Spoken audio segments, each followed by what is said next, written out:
Are you flying, Travis? Yes, sir. Well, hey everybody, welcome to Friday Night Flights. I am your flight lead, Lazerbolt, and we are here in Australia. We're at a international airport here called Mackay International. We're right on the eastern shoreline. We've got the Great Barrier Reef just off to the right of us, or just off to the off the shore there. And yeah, we're going to be taking off in about maybe 4 minutes or so. We got the whole gang here, including a. Do you guys see this QLK something or other? Yep. It, it, it, it that doesn't look like a player's name, but they sure are acting like a player instead of an actual aircraft. Okay, they're moving off the runway. Yeah, that must be a scheduled airplane or something. Anyhow, here we are. We're going to be taking off in just a few minutes. It should be fun. Tonight we're going to be flying to Brisbane. Actually, the plan originally was to go to Brisbane International, and after I put the flight plan together, I checked a couple of the airports. A friend of the show here, you know him as Warthog, he suggested a couple of airports and wondered if we could visit them. He lives in Australia, apparently. And it turns out that that one airbase is just outside of Brisbane, about 30 miles to the west. So I figured, well, we'll change that last airport there, and we'll land at that suggested airport that he wanted us to check out. So that's going to be our final destination of the evening, just outside of Brisbane. And it should be a good time. It always is. Hopefully everybody's having a good Friday. We got a heck of a gang going on here tonight. We got the whole gang. We got myself. We got Longhorn Ram. We got Mia Scully. We got our buddy Compass Coast. We got our longtime friend Travis going on over here, and our buddy Wingnut Bob. So we are ready for action tonight. This is going to be a very fun time. I see a guy over there called Soul Skyline. I don't know if that's a actual player. He might be. It looks like he's paused. That's why you don't see him. But yeah, should be a good time. Everybody, how's it going? Let's get a comm check. Good. Clear. Right on. A-OK. Good deal. Everybody's sounding pretty good. Got a lot of people checking in on the chat over here. We got our buddy James Holmes over there in Scotland. Says hello. Somehow he's still awake. James, it's always good to see you, man. I know it's pretty early in the morning for you. And our good friend Captain Hopper, he's ready to go. Captain Hopper, he's a good guy. I've been working with him for the last, I don't know, few years on his Star Wars videos. And yeah, we're right in the middle of making this year's Star Wars video to be ready on May 4th. That's coming right up. Mia Scully says, hey there. The WASM module crashed. She has to reboot. Well, that's a shame, but we'll see her right back in here soon. She's in that beautiful Dirty 30. And our buddy James Holmes with the generous super chat. He's so kind with that. He says, can we fly over the Bermuda Triangle in this game? Well, we sure can. I think that we've done that a number of times already. We also have, hey, it's Lazy, telling us, good evening, pilots. Well, good evening, Lazy. It's good to see you. I see him in chats and stuff like that when I'm checking out other people's streams. It's good to see him. So yeah, it looks like we're all here having a good time. Everybody showing up and watching the stream. I always appreciate that. You guys are the best. Here's the deal for tonight's flight. What we're going to do, we're going to climb all of our legs tonight. We can climb to 8,000 feet and maintain 250 knots. That should be easy enough, so count on that. 8,000 feet, 250 knots. This first leg, we're going to have to take a left-hand turn out of here. So count on doing a left-hand turn to a heading of 190. Count on 190. It's almost 10 past the hour, so when it is 10 past, we've got like a minute. That is when we're going to take off. So count on that. 8,000 feet at a heading of 190, 250 knots. Yeah, James Holmes does have to get to bed, he says. Good night, all. Hope everyone is doing well. We'll catch up on the vid later. Appreciate it, James. You are the best, and get some good sleep. And I don't know if I ever told you, but I love your little avatar picture there. I believe that's Miles O'Brien from Deep Space Nine and other Star Trek stuff. Is one of my favorites. He's the Chief O'Brien, they call him. He's awesome. Anyway, have a good night there. Have a good night, James. And it is 10 past the hour, so make your final preparations here. Get your flaps in order, and we'll get ready to climb to 8,000 feet at a heading of 190. Remember, we're taking a left-hand turn out of here. We'll get some more airport information on our destination here as soon as we get up in the air.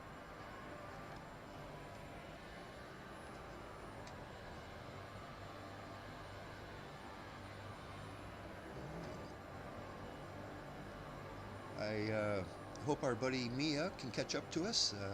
She'll know how to do that. She's a pretty good pilot.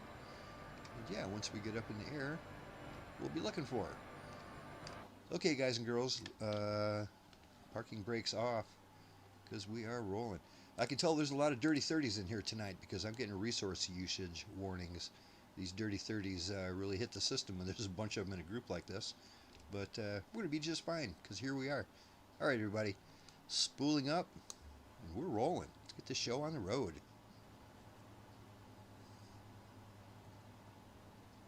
It has been a good week, but I'm still glad it's Friday.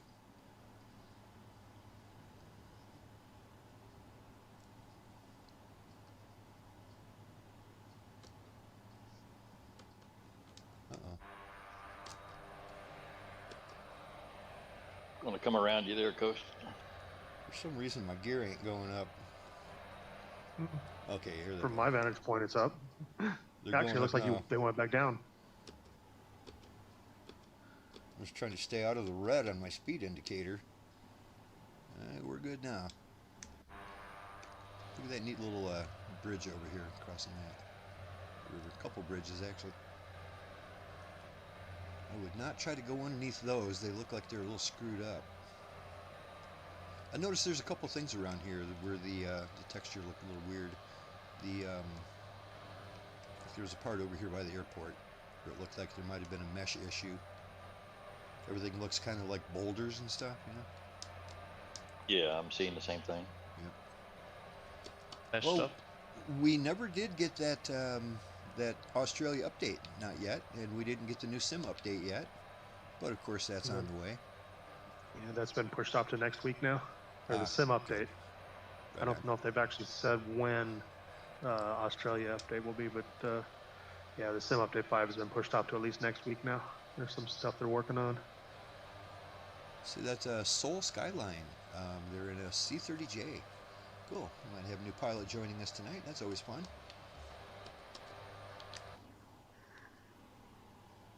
All right, let's get this autopilot situation happening.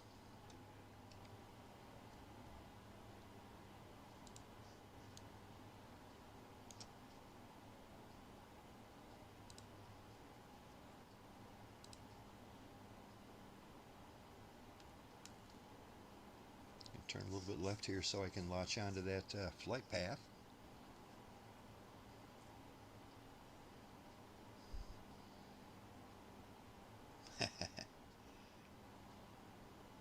Yeah, Hayes Lazy mentions the JADOs. It would be nice if this had actually functional JADO tubes. That'd be great. It has a great version of the Dirty 30 of the Fat Albert. And that would just be perfect to have jet assisted takeoff on that. Yeah, you're right, Captain Hopper. Those props look like they're screaming, wee! Looks like they're screaming something. I was looking to see if they updated, and I don't have a new download link, but if you look at the patch notes, they do have patch notes for a update and to fix that issue as well, so I don't know. Yeah, we've been waiting for that for a few weeks now, and it just hasn't happened yet. Alright, I'm already leveling out at 8,000 up in here. I still haven't quite latched on to the flight path, but it should happen in a second. As soon as I get close enough for this to close the gap. Alright, let's see here. A little auto throttle situation. Remember, we're trying to maintain 250 indicated.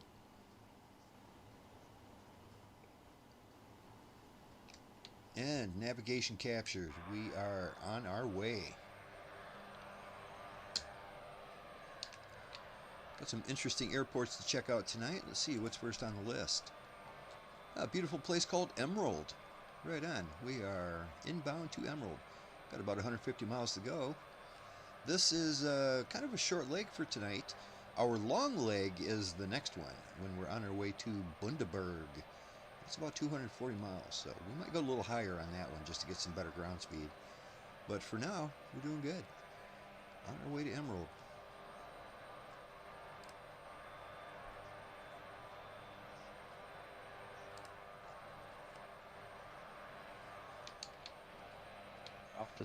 Are we off to see the wizard? Yep, right to the Emerald City. Don't look behind the curtain. Hey, I like my man It's Lazy up in here. He knows what to do. He's asking people to please hit that thumbs up button. It helps the stream. It sure does. He's not kidding about that. And makes a big difference. We really appreciate that. If people like and subscribe. Yeah, I see Mia Scully's back there at the airport. She must have loaded back in. Yeah, it's good beans. Right on. Get the whole gang together. Just offshore here, more to the north, which would be behind us, that is the Great Barrier Reef. We're just leaving the area that is covered by the Great Barrier Reef. It's a big area.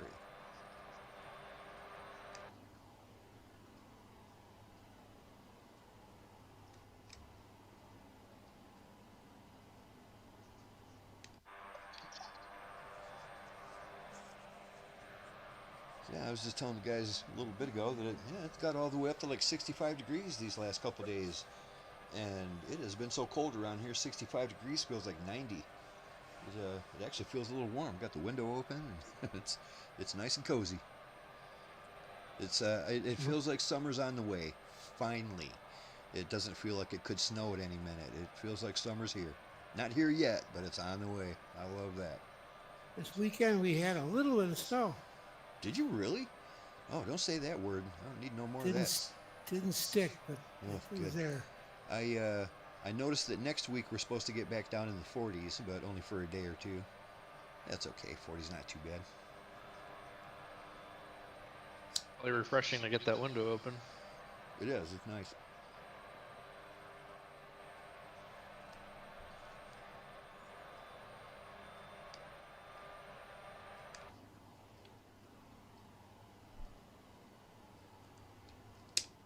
Let's go ahead and get a little airport information on our first destination here. Well,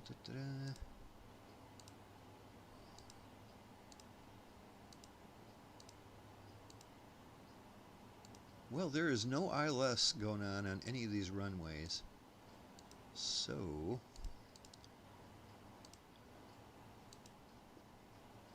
I think we're going to go ahead and come in on runway 24.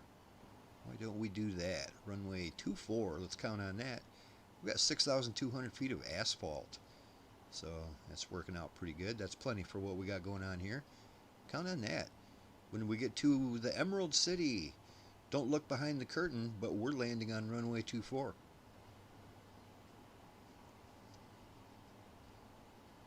Let me go ahead and set my course heading to 242, and that way it'll show me how that runway is lined up. Help us line up when we get there.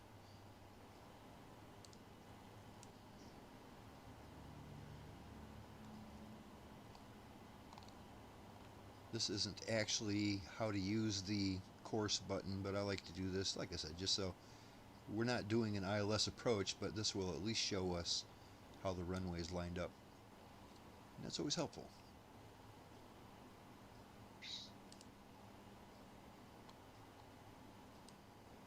We got lots of planes in the air tonight, guys and girls.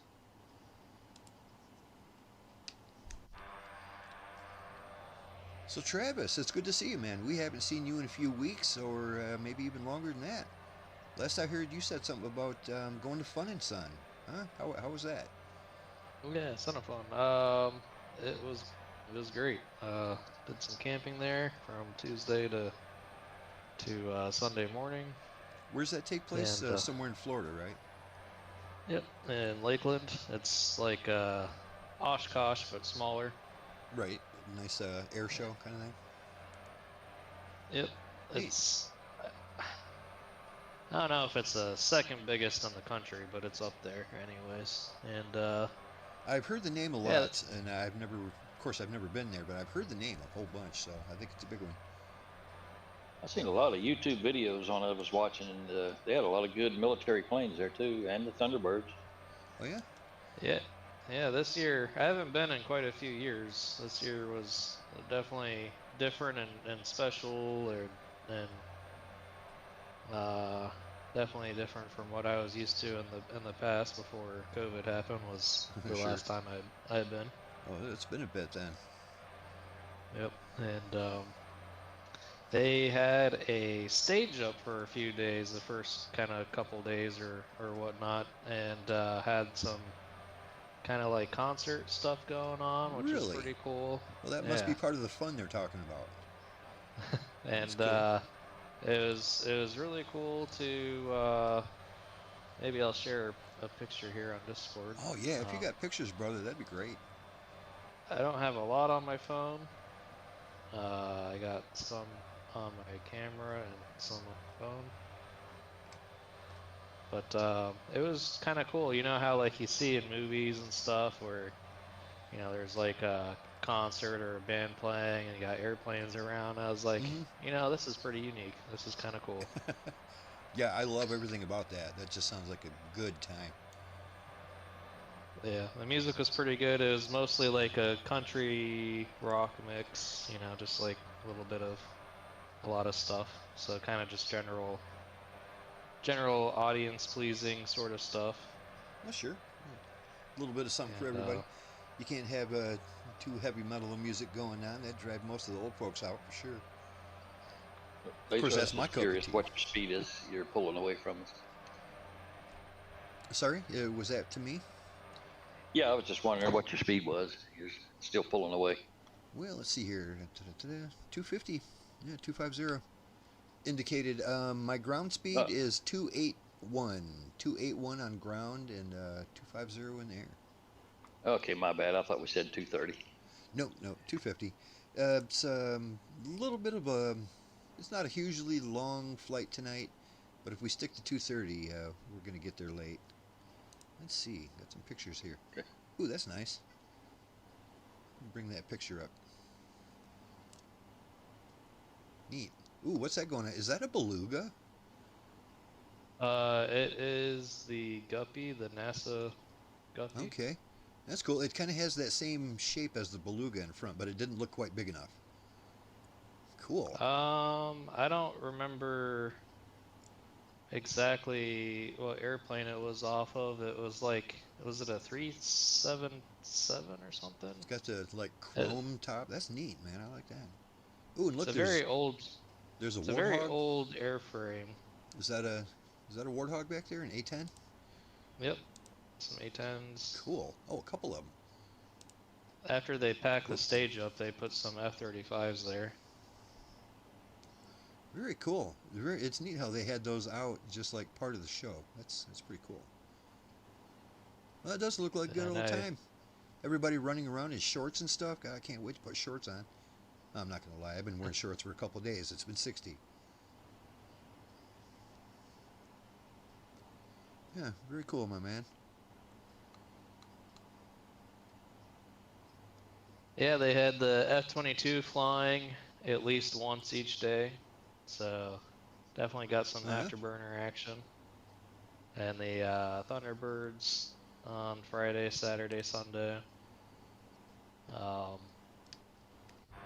B-51s are always a big favorite for me. The B-25 Mitchell's flying pretty much every day as well.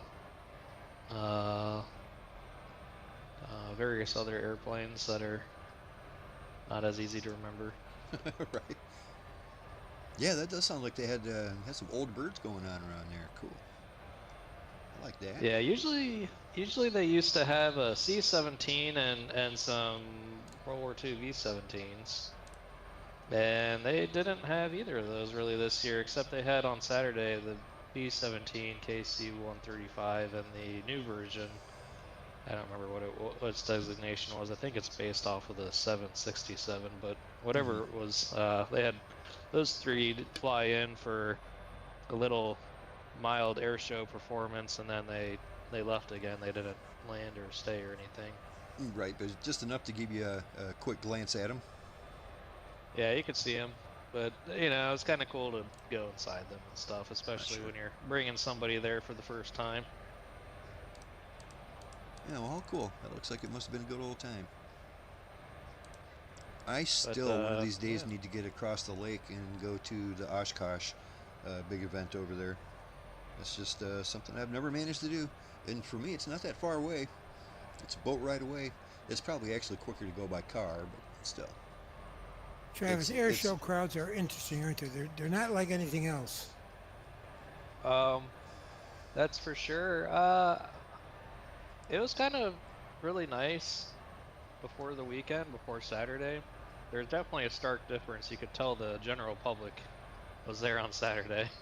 Right. The right. early ones, the ones where they have family, that's the days I like. Yeah, I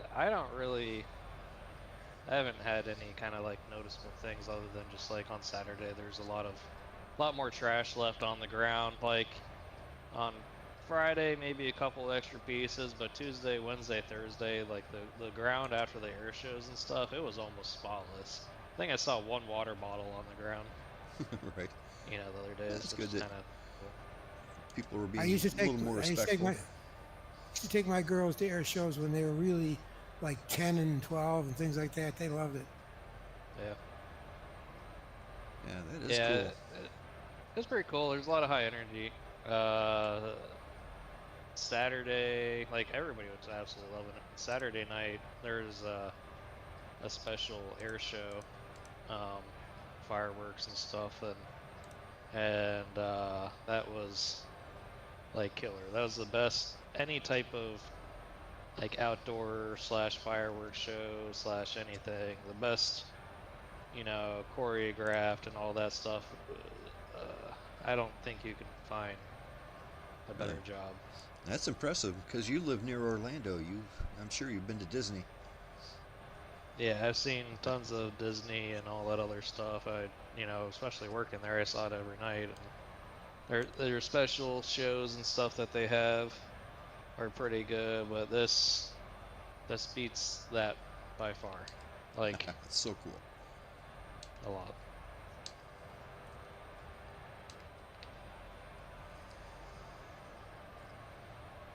A beautiful evening going on here, as I would. I've got a special weather set. So Longhorn, you're the guy that always uses real world weather. What's the weather like today over in Australia in this neck of the woods? I don't see a cloud in the sky. Way, way off to our left, but around here there's nothing. Well, that's good. I got some clouds, but I raised them up a little bit so the 8,000 feet won't interfere with us at all. Yeah, I forgot I had left it on a few clouds and good weather because I decided to maybe strongly encourage my girlfriend to give it a go with the Cessna 172.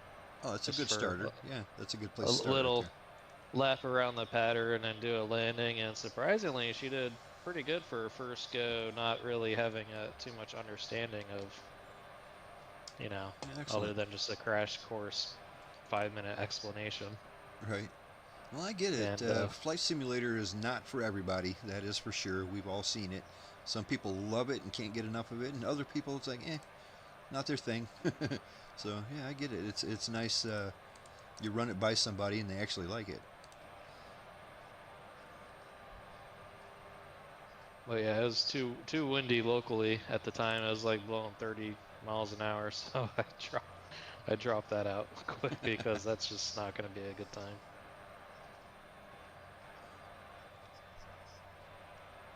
John Coop. Well, hey, right back to you, buddy. How you doing Friday night?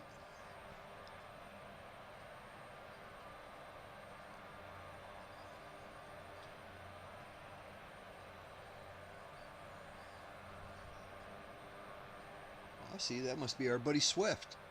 Alrighty. I did not know that's what he went by on YouTube. Well, hey, Swift. How's it going, buddy? Good to see you.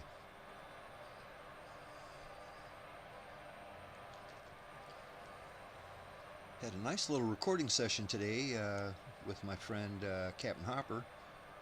We did a little recording for the upcoming Star Wars Day video. Got under a week to go, or just over a week actually. On May 4th it's coming out.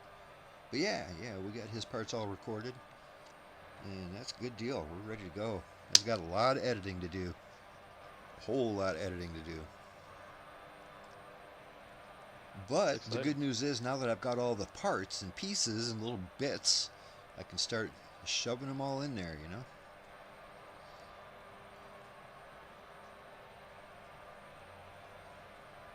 I'm looking forward to it. Those Star Wars May the 4th videos are definitely my favorites, and always good. You really do a good job putting quality work into making those, like, actually, like, pretty believable for, you know. Well, you're very kind. everything. You're very kind. That's a very generous thing to say about the videos.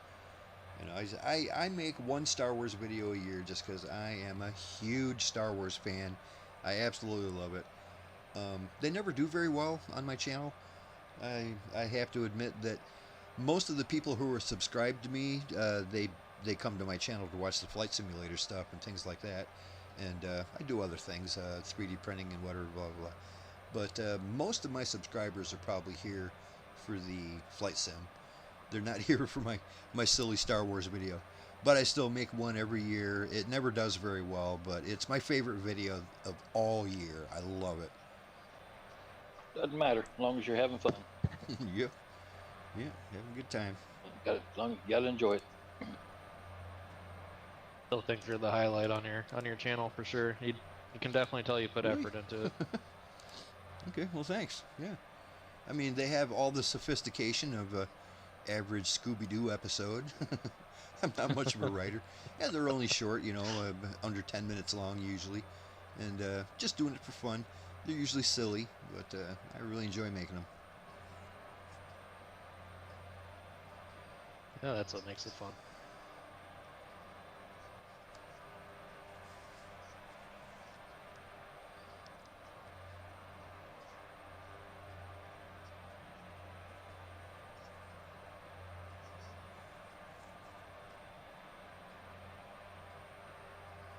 Oh, I think Swift changed his name. Right on. Now I know who you are.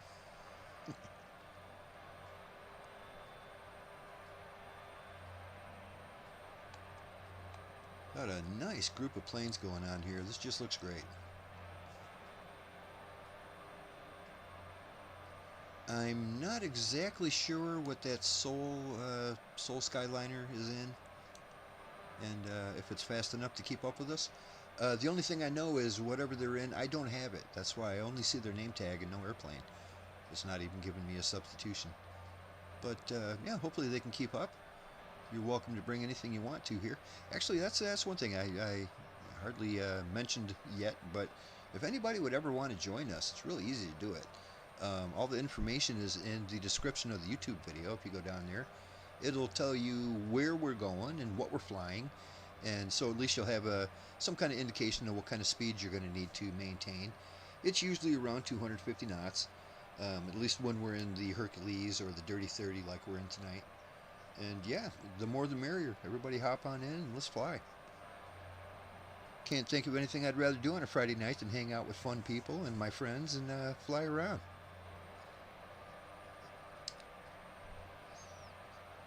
And this has been going on for how long now? This is probably close to 15 years now that we've been doing this every week. Every week. I just started streaming it about 1.5 years ago, but we've been doing this for a long time. Okay, we're getting somewhat close to where we're going here. Let's see. Yeah, we're about 59 out, about 55 out, somewhere in that neighborhood. So let's see here. I am going to switch over to heading hold after I move my heading bug back where it needs to go. Now, this will allow me to will allow me to switch my nav select over to VOR. And then I can tell which way the airport or which way the runway is heading. Just like that. So yeah, We're heading straight towards the airport, and when we get there, the runway is going to be pointing in that direction. So, before too long, maybe another 20 miles or so, I'm going to jog off to the left a few degrees, maybe do a heading of about 170. Not quite yet. We're also going to have to descend down to about 2,000 feet. Let's do 2,000. Not quite yet. We're about 50 out, so we'll give it a few more miles. And be prepared to descend down to 2,000.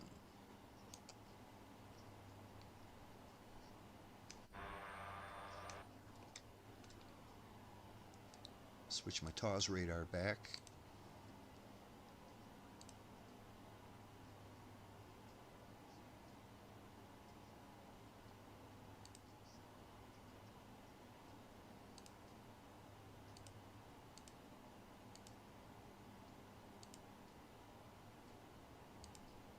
There we go.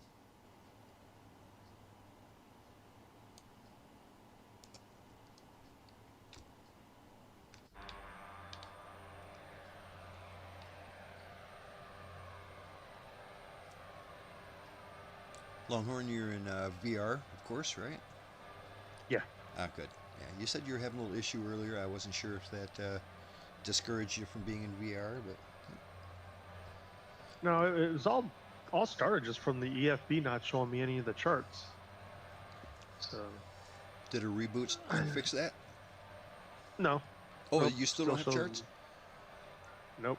Oh, well, you If got I go and click the little clipboard at the bottom that has like clip charts for this flight, it will show me the airport facility charts, but that's it. There's no runway charts or anything like Oh. that. do you Although at least they have your EFB map? Yeah. Okay, so you got Yeah, all the that works. basics going on. Yeah. So. Yeah. Just not Yeah, the I can handy look at charts, the frequencies and airport stuff. charts. Yep. Which is just an ongoing thing. It happens all the time. It is odd. Do you know if that's is that a specific thing to VR, or it just could happen anytime?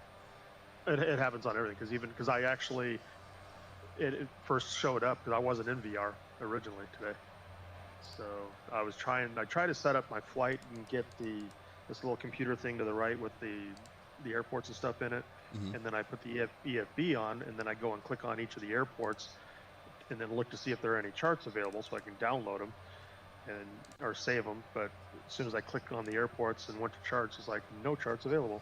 It's like, but Well, when they're there. does, well, yeah, well, when it does that, normally when it's working properly, if I scroll down to the bottom of it, or I don't even have to scroll down, you'll see like a button to click for FAA and then I think LAA or something. And if you click on the FAA, it's supposed to show you the FAA charts. Well, those two buttons are completely gone. I can't select them, and I think that's why, because it always defaults to like LAA. Mhm. So since I don't have the button to switch to FAA, it's not showing me any charts. Right, and it won't let you switch to FAA. So. Nope. Okay, well that does explain it. Well, Well, we I'm are. looking at the EFB, and I'm not seeing any charts either on mine. We're about 35 out from the airport here. I am at this time going to turn left to a heading of I think we can go 180. That'll be good enough. We're kind of straight in. I'm turning left to heading of 180. I'm going to begin my descent in about 4 miles, bringing it down to 2,000. Yeah, it's weird. Every click on my heading bug moves it like 3 degrees instead of 1. So it's hard to get it exactly on 180. Weird. No biggie, but still weird.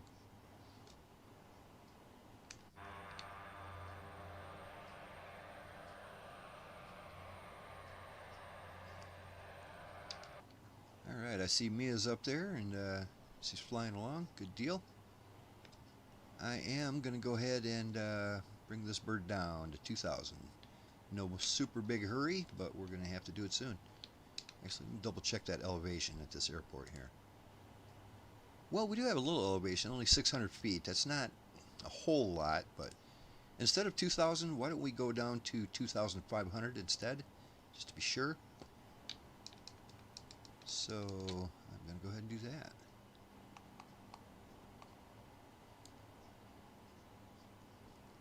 Bringing her down. Like I said, then instead of 2,000, let's hold at 2,500.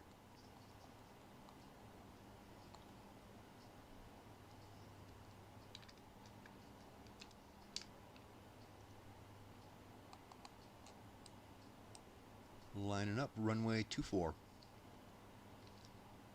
At the Emerald Amazing how City. amazing how much Australia is out here, and it looks like there's a whole lot of nothing. I don't know, this part right here looks like it's, you know, they at least have crops and stuff like that. I don't think this is the heart of the outback for sure. Just looks red and kind of dry, somewhat. I mean, I see some trees in some places and stuff, but Really? I was thinking it looks pretty good. Especially that place we took off from. There was mountains around and stuff. It was pretty nice looking.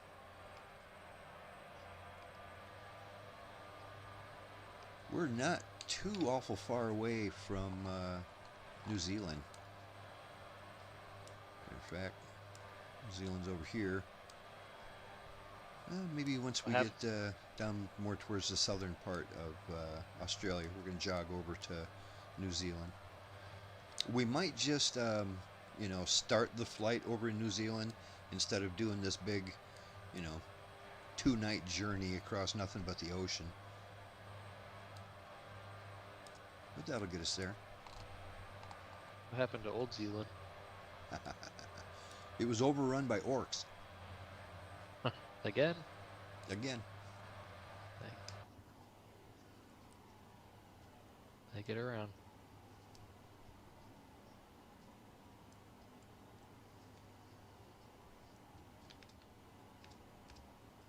Alright, about 20 miles out. So once this arrow here, which points towards the airport, once this lines up with the arrow that shows us the runway heading, we know then it's time to turn towards the runway because we'll be lined right up with it. Most people probably know that, but I like to chit-chat to the audience a little bit and show them what we're doing.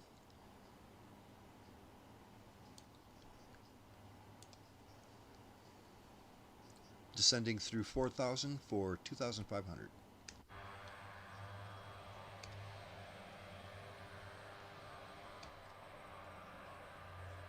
When we're roughly, I don't know, 15 miles out, yeah, maybe less than that, I'm going to begin slowing down a little bit. Don't need to worry about that quite yet.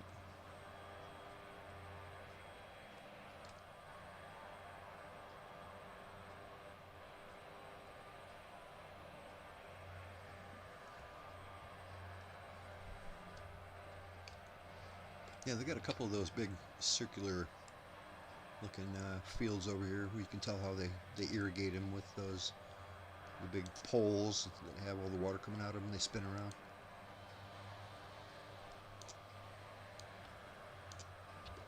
I think I just entered an area that has a great big shadow from clouds or something.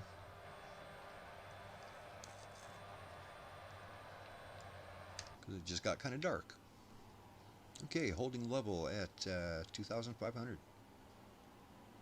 It's telling me I'm low, so I must be, it does. It looks like I'm pretty close to the ground. Yeah, I've got the same warning on mine. It's too low terrain. Yeah. It's making the airplane nervous, but we'll be fine. Yeah, well, about 1,900 feet above ground level. Yeah, it'll be even more than that once we get to the airport.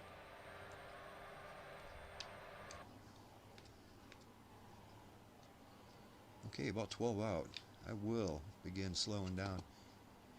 I'm going to drop her all the way down to 200 knots.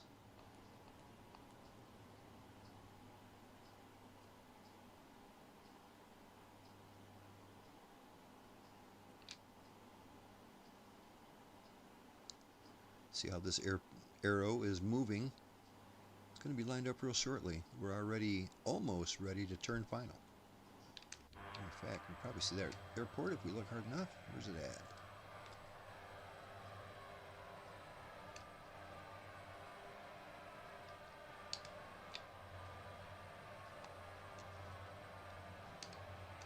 It'll be over here somewhere. Only 12 out or less.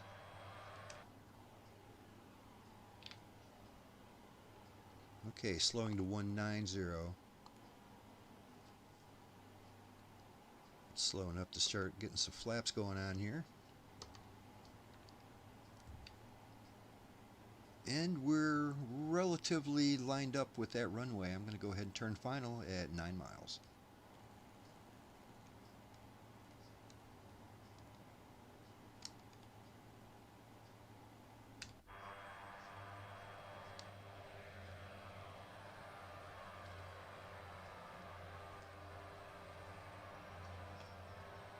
Hey, Warthog popped in. Says I just waited for the rain for 1 hour for FA-18 flyover from the Anzac Day. Oh, and it got canceled. Oh, that's too bad. That is too bad. FA-18 flyover sounds like it'd be great. Well, Warthog, you're going to be happy to see that our final destination tonight, we're going to be going to one of the airports that you suggested. What is it? Amberley Military Base? We're going to be going there. It's just outside of Brisbane. We were heading to Brisbane anyway, and I thought, well, as long as we're heading there, we might as well go to this place that was suggested. Looks like a nice place. We'll see it when we get there. We're only 6 out, so time to seriously start slowing down. I'm going to drop it down to 150 and get ready for gear.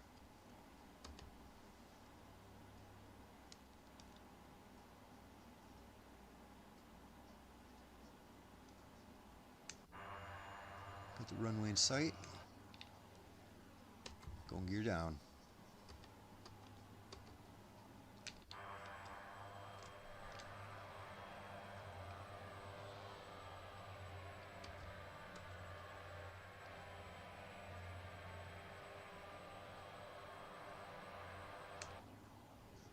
Matter of fact, I think I'm going to go ahead and disengage my autopilot at this point. Flyer in by hand. Coming in. We're only about 3 miles out, so do not forget your auto throttle. Auto throttle, everybody.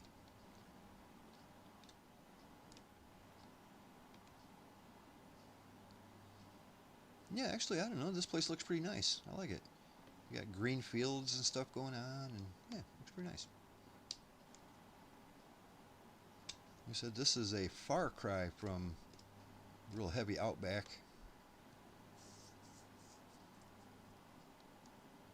Yeah, I got some green stuff here and there. It just looks a little bit on the drier side. Keep an eye open for kangaroos. Don't run into them if they're on the runway. Sometimes they do that, even in the game.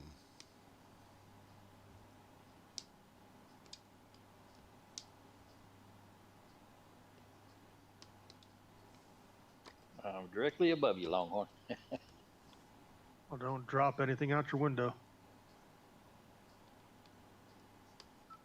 Final approach speed is going to be around 115 to 120.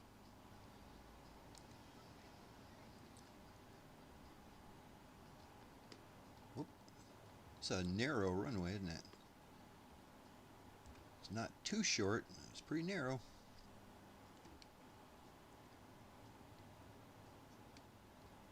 Yeesh, I am high up in here. Let's go. Bring her down.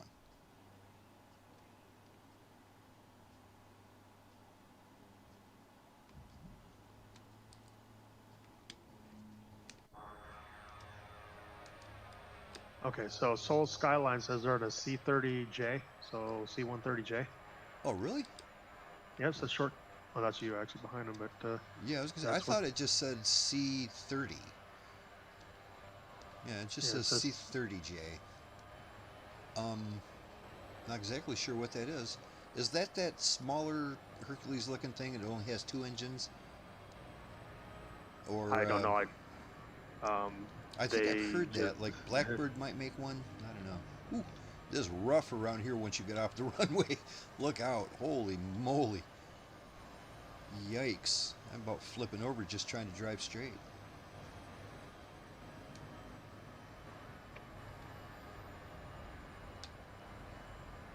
Yeah, this is some rough terrain once you get off the runway, that's for sure. Nice little touchdown there, Travis. Yeah, it was very. Yeah, especially since you ain't been flying much lately. You're looking good.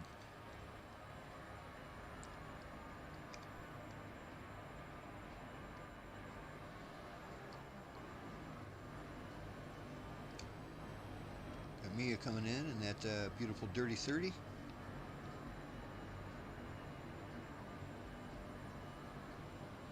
Kicking up some dust from that field over there. Yikes, I am just going to go ahead and turn. This, really, I don't know what's going on around here. A bunch of potholes or what?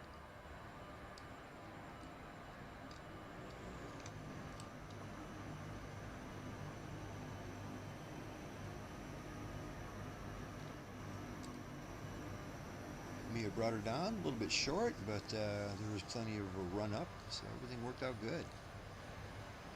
Ended up being a nice short landing. Good deal.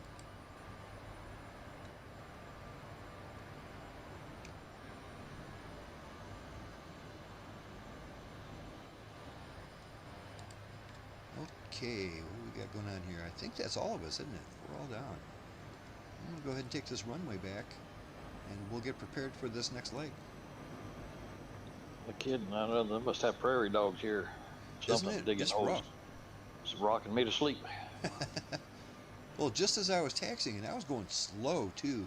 I think both of my wingtips were hitting the ground.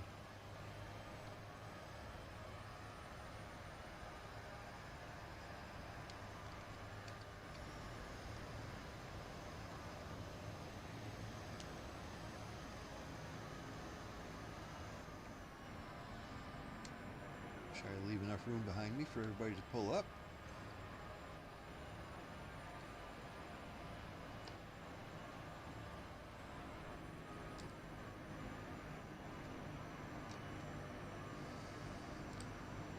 I'll pull up a little bit more here.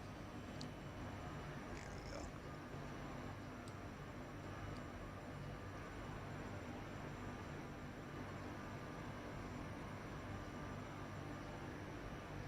Yeah, this C-130J Dirty 30 has just the craziest reverse thrust.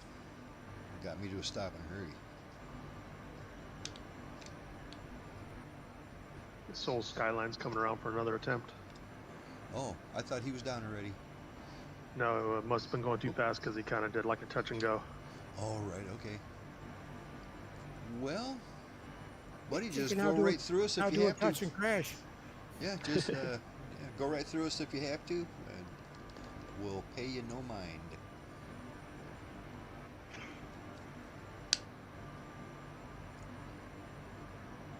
Yeah, I really do think that C-30, that's... I feel like Blackbird Simulations has a C-30. I'm not 100% on that because I'm not quite sure what it is.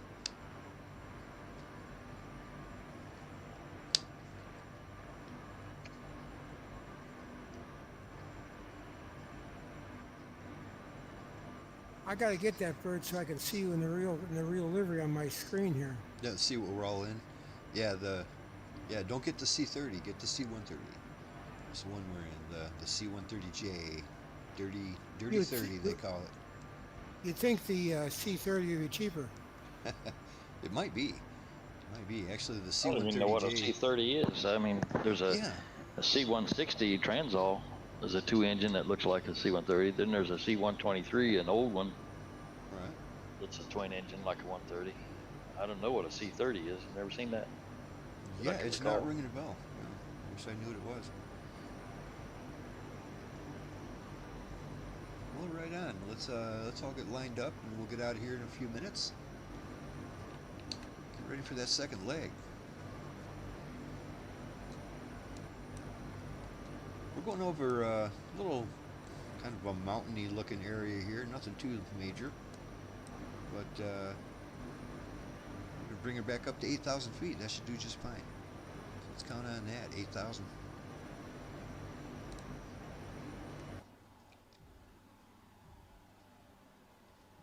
You know, one thing I haven't seen happen recently is the pilots like bailing their airplane. Oh, right. You know, I haven't seen that in a long time, come to think of it. We used to see it every flight. We're like, Yep. right in the middle of the leg, your pilot would just fall out of the airplane, and everybody would just see him falling. He'd still be in the sitting position, but falling to the ground. Well, I missed that. That was kind of funny. It was kind of funny. I haven't seen it in a little bit.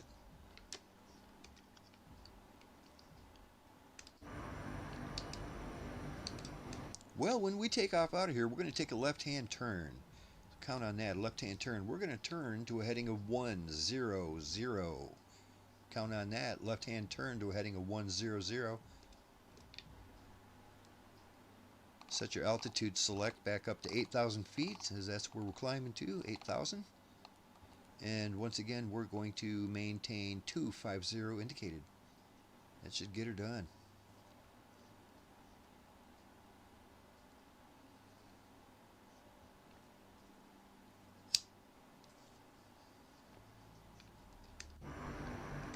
Alright, y'all. Set your flaps. We'll get ready to go.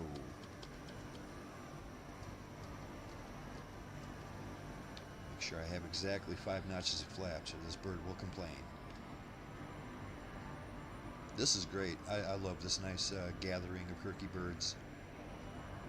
We've got a bunch of dirty 30s going on. We have a Captain Sim C-130H that Coast is flying. That's another good airplane too. I really like that one. That's a nice aircraft. It's an older version than the one we're flying, but I love the cockpit in there. I love it's got steam gauges in it. It doesn't have any computer screens. It doesn't have any glass in there at all. It just has big dials, and I like that. I like that a lot, actually. Okay, pilots, let's go ahead and get these birds out of here. 8,000 feet, turn to a heading of 100. Lazerbolt is rolling. It's telling me my trim is screwed up, but it doesn't tell me which direction, you know what I mean? I wish it would tell me in which direction it's screwed up. That would be helpful. Okay, I guess it was trimmed a little bit too down.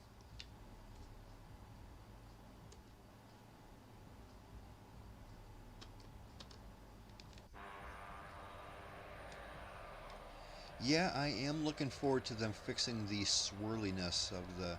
I mean, it looks good and it looks realistic. It's just too much. It's too pronounced. It needs to be a little more see-through and ghosty. It shouldn't look like streamers. It should just look like little cloudy vapors. Alright, turning left. 100.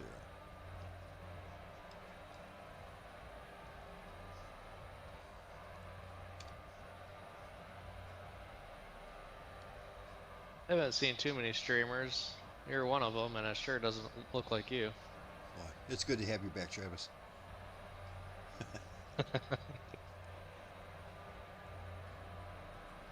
Keep the corny jokes flowing, man. Do you guys have a issue with the brakes? The brakes on this? Not really. Yeah. No. Set in the sim, and I was looking on the little tablet thing. Just seems like there's zero brake action whatsoever. Really? I mean, granted, I usually use the reverse thrust at the same time, but my brakes are definitely working. Like, they'll hold me in place. Yeah, I don't remember having too much trouble with it in the past, so I don't know. Don't forget to set your CDI back to INAV 1, or you might have problems if you don't do that. Okay. And I'm over speed because I forgot my flaps. Let's go. Alright.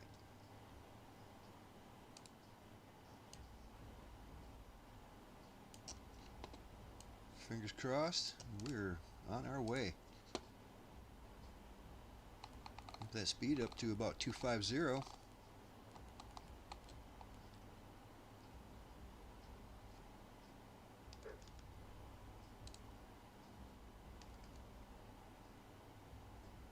Go to the left a little bit so we can pick up that flight path. We're good to go. That overspeed knocked my TAWS radar out.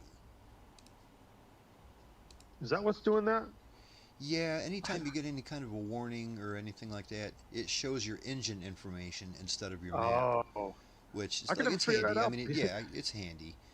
But it then I have to go back to the TAWS and set it for that.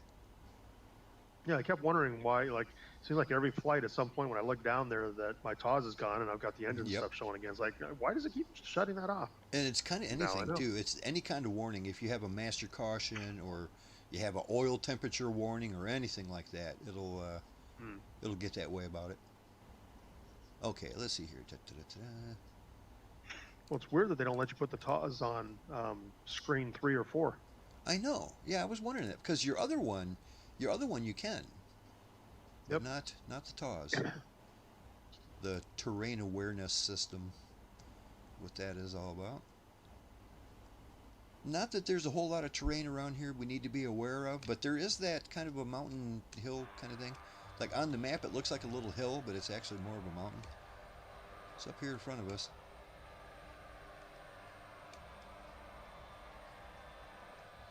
It was enough to be red. I mean, it's got a little reddish tint to it, so it's got some elevation.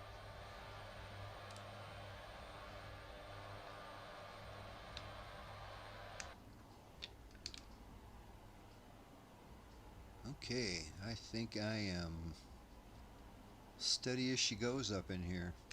Just waiting for that navigation to pick up on the pink line.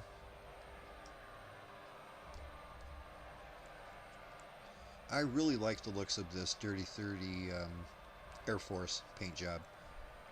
I like how it has all the doors and stuff surrounded by a white line, so you can tell where they are. It's just neat looking.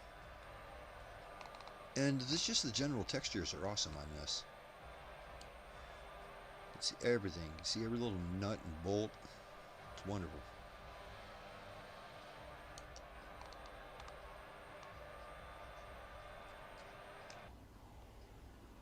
And I have captured the navigation point. We're turning towards the runway. Well, turning towards the airport anyhow. You know what? This is a long leg. We've got about 220 miles to go. How about instead of only climbing up to 8,000, let's go ahead and climb up to 10,000. That will give us a significantly better ground speed. And we can maintain 250 knots indicated in the air. So yeah, let's do that. Lazerbolt is climbing to 10,000.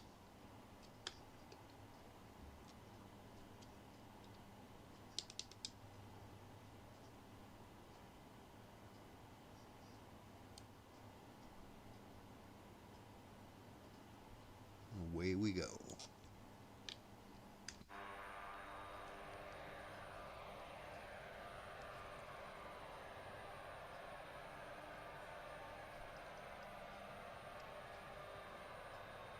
Hey, the Atlas Skylines Club. Greetings, buddy. Happy Friday. Nice to see you on here.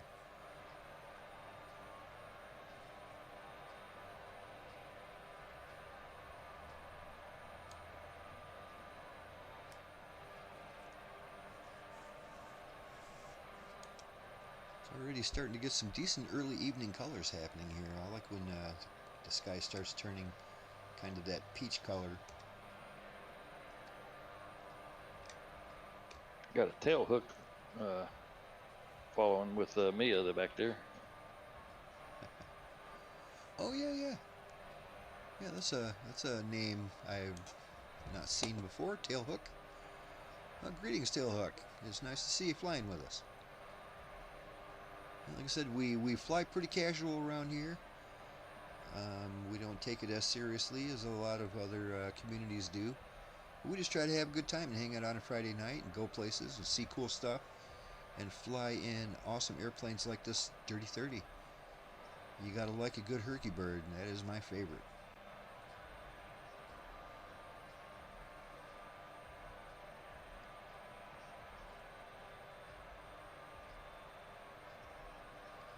But we've seen so many pilots over the last 15 years, though. It's like there's a good chance that we've seen somebody named Tailhook. It might be the same person, who knows?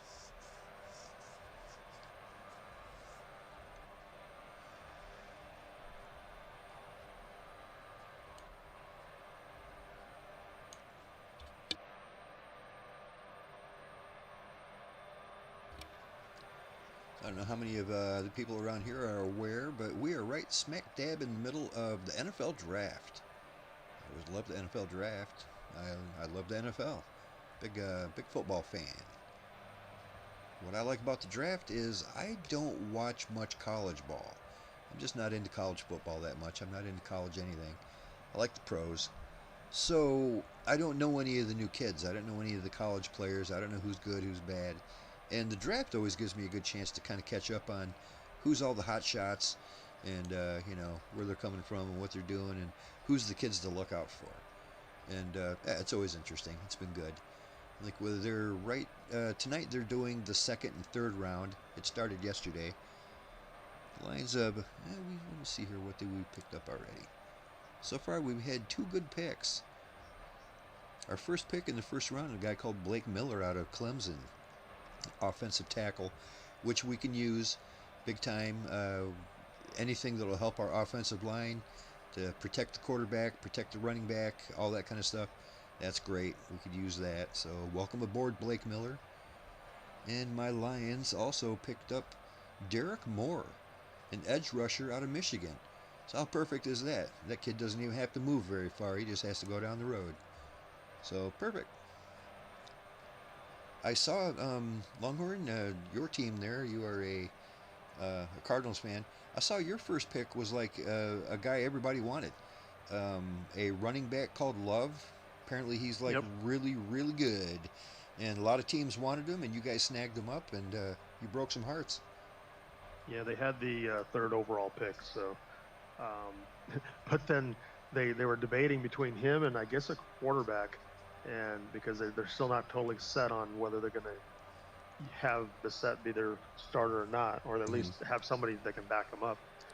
And so they were hoping to get the quarterback that they had their eyes set on for their second pick, but the Rams ended up picking them up. So now they're like, okay, well, after our quarterback that was a big surprise when the Rams grabbed that guy too. Nobody thought that was going to happen. Well, it's because the Rams got Matthew Stafford. He's going to be around at least another year, probably 2 years. You know, so when they picked him up, I don't know. They didn't expect that's why that. he can learn. He can learn under Stafford. Oh, absolutely. And, Stafford's not going to be there for too long, and Stafford would be a great guy to sit there for at least a year and just kind of watch him and just pick up on the professionalism and just the perfection that he's got going on. And yeah, very cool. Yeah. Well, everybody said it was a good thing anyways, because otherwise, if the Cardinals would have picked him up, they would have threw him into the fire right from the get-go, just like they did every other quarterback that they've drafted, and you they never pan out. You almost have no choice. You know what I mean? You get a guy, you got to plug him in right away, man. You got to try to make something happen in a hurry. And yeah, so. But it's good to get a good running back too. That's pretty valuable. One of the best things the Lions did was a couple years ago when we did a whole bunch of trades so we can draft down and get Jamar Gibbs. And once we got Gibbs, it's like, oh my God, a good running game just changes everything. But of course, you don't have a good running game if you can't support him. You have to have a good line. You have to have all the things in place so he can do what he does best. You know.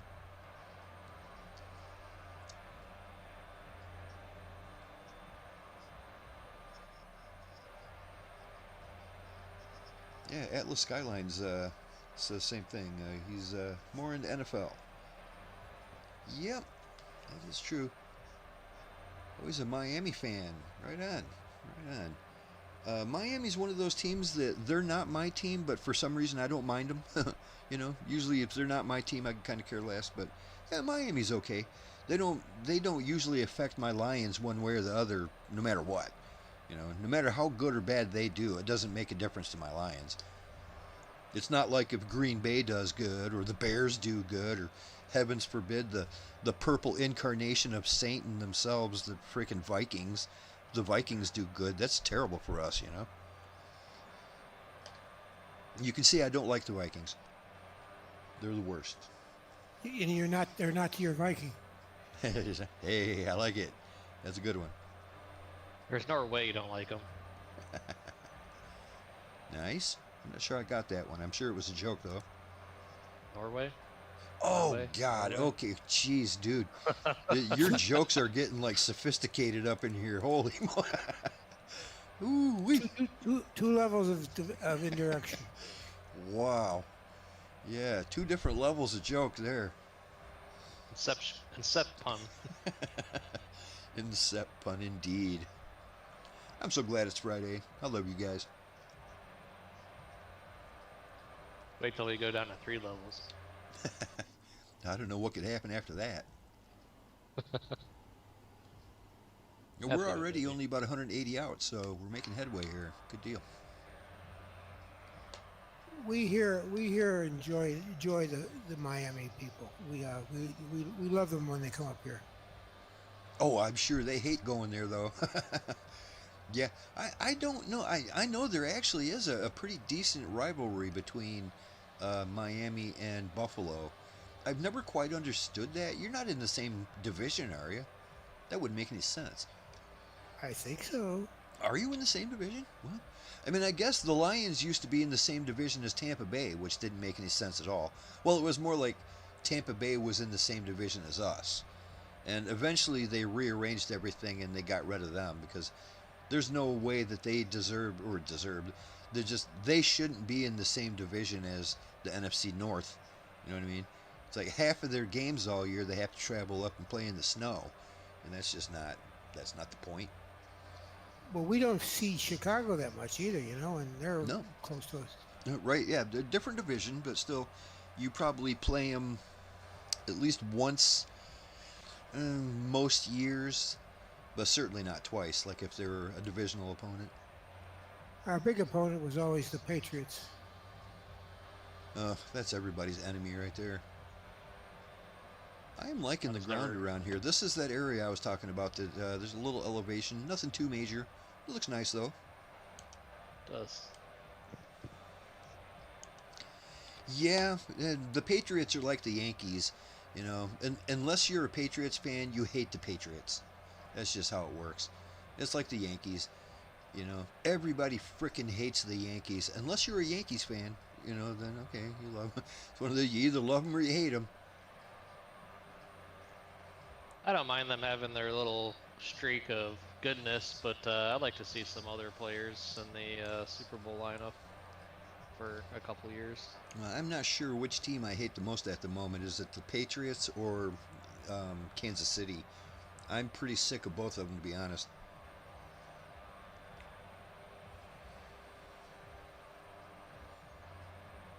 I think we should have the Lions and the Vikings in the Super Bowl this year.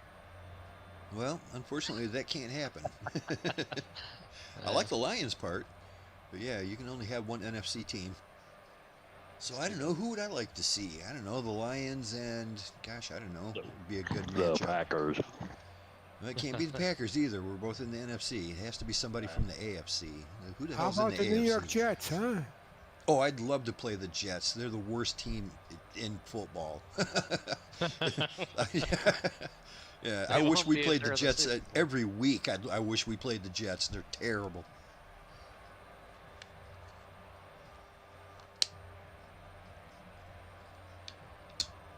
All right, here we are en route. What do we got going on? We are on our way to Yankee Bravo Uniform Delta, otherwise known as YBUD. Some people say YBUD. I say why not, bud? The Buccaneers might be fun. They're kind of always a gamble whether they're going to be good or not. Yeah. Tampa Bay actually has had some brief streaks of being relatively all right lately, the past few years. Enough to where you got to kind of worry about them. You know what I mean? They're not as bad as they used to be, which is like a lot of people are saying about my Lions, and I agree. My Lions aren't as bad as we used to be either. I think they were more predictably to be good when they had, what was it, Favre on the quarterback. Yeah, Whatever Brady. Was it quarterback Tom they had. Brady? Oh, Brady, sorry. Yeah, it was Tom Brady. Yeah, well, it's hard to remember where Favre But, went because he bounced around a lot. He was on a bunch of teams after he left Green Bay. I'm bad at remembering all these names and stuff, but yeah, when they had Brady on the team, they were a bit more predictable to being good. But without, some superstar, they're kind of, like going to Vegas and rolling the dice. Yep. Yeah, Tampa Bay right now, like I said, the last couple of years they've been just good enough to where you got to kind of worry about them. They're not a pushover anymore like they used to be. Say, gentlemen, we are inbound to a place called Bundaberg. I like that. That's YBUD. So when we get to YBUD, we're going to be landing on runway 14. You can go ahead and count on that. Right down runway 14. We have another 6,500 feet of bituminous. Ooh, it's been a little bit since we've landed on a bituminous runway, but that's what we're doing. 6,500 feet. We don't have much elevation here. It's under 100, so we don't need to really take that into account much. But just count on that. When we get there, it's going to be runway 14. It's kind of straight in. If I crash hard enough, it's going to turn into my 2 minutes. Nice. See? This is right on the coast, pretty much. Alright, looks like there's a little bit of elevation, some mountainy kind of stuff going on. Yeah, once we get past that, we'll worry about descending. We got a little bit.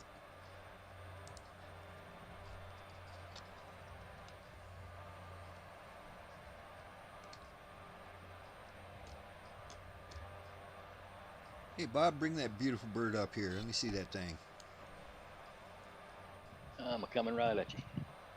Tailhook. I never did see what tailhook is in. Let me see if I can get that name tag to show me. Set an F-35.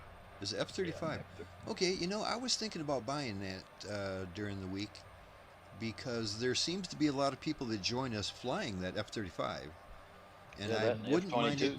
It's absolutely an aircraft that I would never fly. I would never, ever fly that thing. It's not my cup of tea. But I sure would like to see everybody else properly. You know what I mean? I would buy it just for that, just so I can see them. Because, like I said, a number of people have done it. Over the past few weeks, there's, you know, usually somebody at one point doing it. And since I don't have it, it doesn't even bother to give me a substitution. So I just see the name tag. I was looking in the marketplace. There's two different versions. There is one from a company called like Alpha Sim Echo or something like that, or Foxtrot Echo, something, whatever, something like that. And then there's another one from a different company. That's Dino's company, right? I don't know. Yeah, 14. It's F-35. It's like it's the expensive one, so I think it's really nice. From the pictures, it looks nice, and from the, I mean, I say expensive. It's like, I don't know, it might be like 30 or 35 bucks, something like that in that neighborhood. The other one's like $8, and I don't think that's the one everybody else is flying around in. But before I buy it, I'd like to make sure. Which it seems to be popular though. There's a lot of people flying it around. They are expensive, you know. The real ones. Yeah, some of them really are. Got Viper Shot saying hello up in here. Well, hello right back to you, Viper Shot. I'm not a big fan of the 35. It's kind of cool, but the 22 is what's at. Yeah. That's my favorite military jet. I'm just not into flying jets, you know, so even if I bought it, I wouldn't use it much. But I would love to have it just so I can see the people who do fly it. And it seems to be a popular aircraft. Almost every week, somebody is in it. One thing I've been wishing for a long time is somebody to come out with a base, like every airplane, low polygon. Yes. Just every, you know, substitution kind of thing. Well, I wish they would implement some kind of a system to where, I mean, I can kind of understand why they don't. But like, if you're going to release an airplane on the marketplace, it has to include a small file that goes into the database. Yes. The main database, so every time they update the game, it includes the database, and so other people can see you. You know what I mean? And that might be good in the fact that if you can see that F-35, you might think, that looks really cool and I want to get it. But on the other hand, they might be thinking more corporate. Like, people are thinking, I can't see that bird, I better go buy it. You know what I mean? They'd rather have it that way. Yeah. You know what I mean? Make us, kind of force us to buy it if you want to see the damn thing. But I like what you were saying. You know, include a low poly, a low resolution, a small impact, just a small version of it that goes into the main database that everybody can see. It would be nice, It even would if be. it was just optional and so forth. Yeah. Either that or get way better at substituting stuff. They're terrible at making substitutions. You know, it'll be like a C-130 and people are like, well, you know, I see you as like a Cessna 172. It's like, it's not even close. You know, if it does bother showing you as something, it ain't even close. That reminds me of going to school. It's like, we got a substitute today. Why did they bother to go to class? Right now, we got me up here, we got Bob up here. Everybody looking good. Get these herky birds going.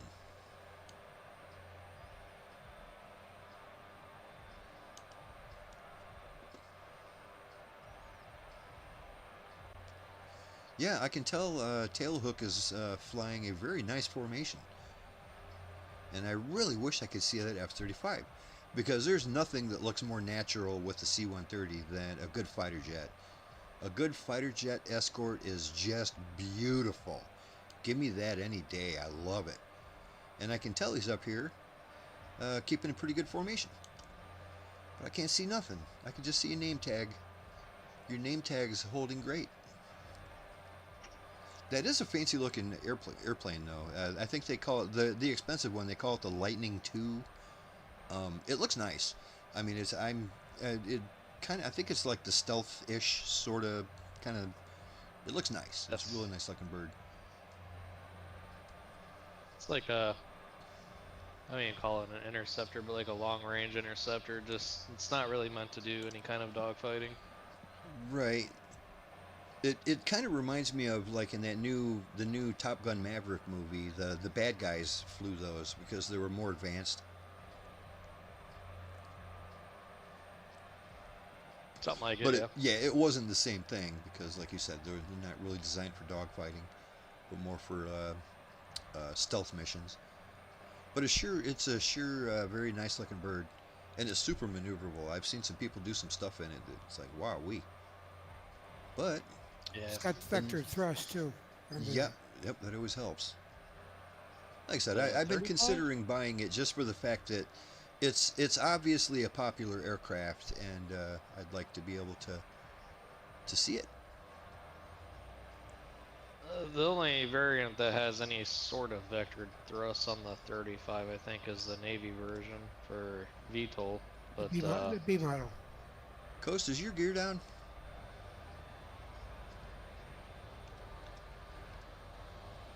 Here we go.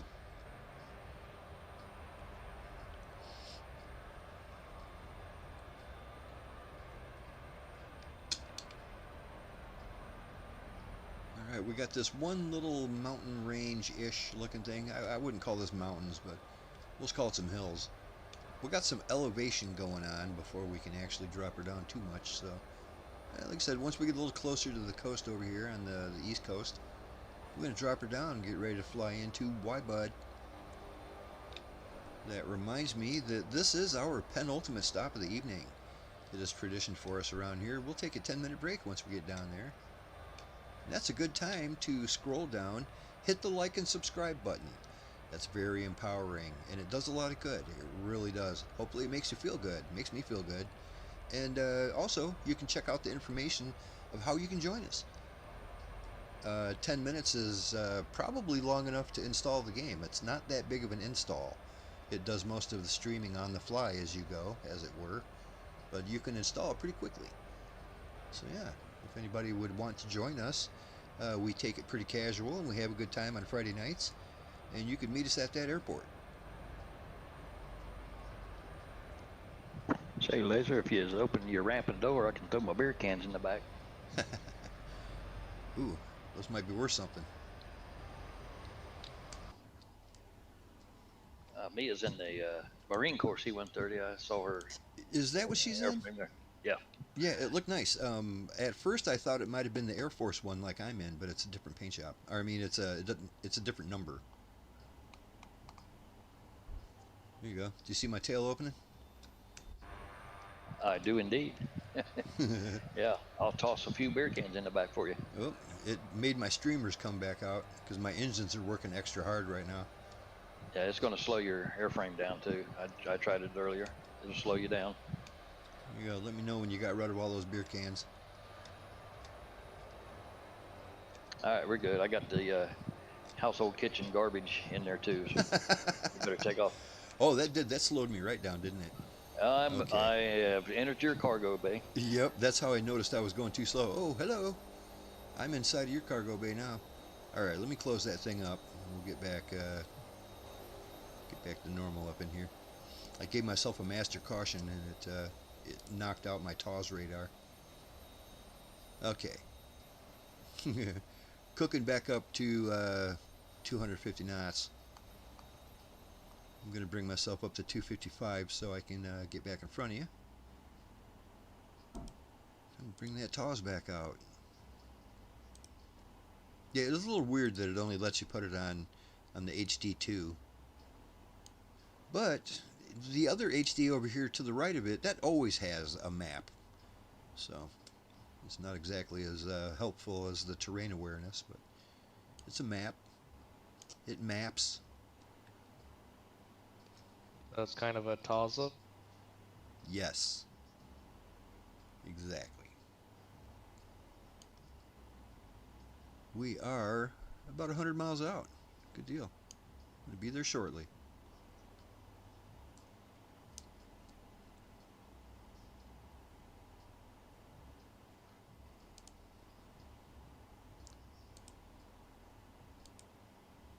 I do love how they fixed it now, so the terrain awareness, you can, or any of the maps actually, you can see the radar sweep as it fills in the data. It's a pretty neat effect.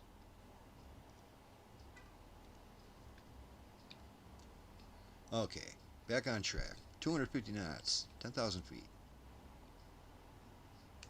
Doors closed. I just don't like that it doesn't have the bleeps, the sweeps, and the creeps. Dude, that is an awesome Spaceballs reference, is it not? Yeah. My man up in here making Spaceballs jokes. The what? The what? And the what?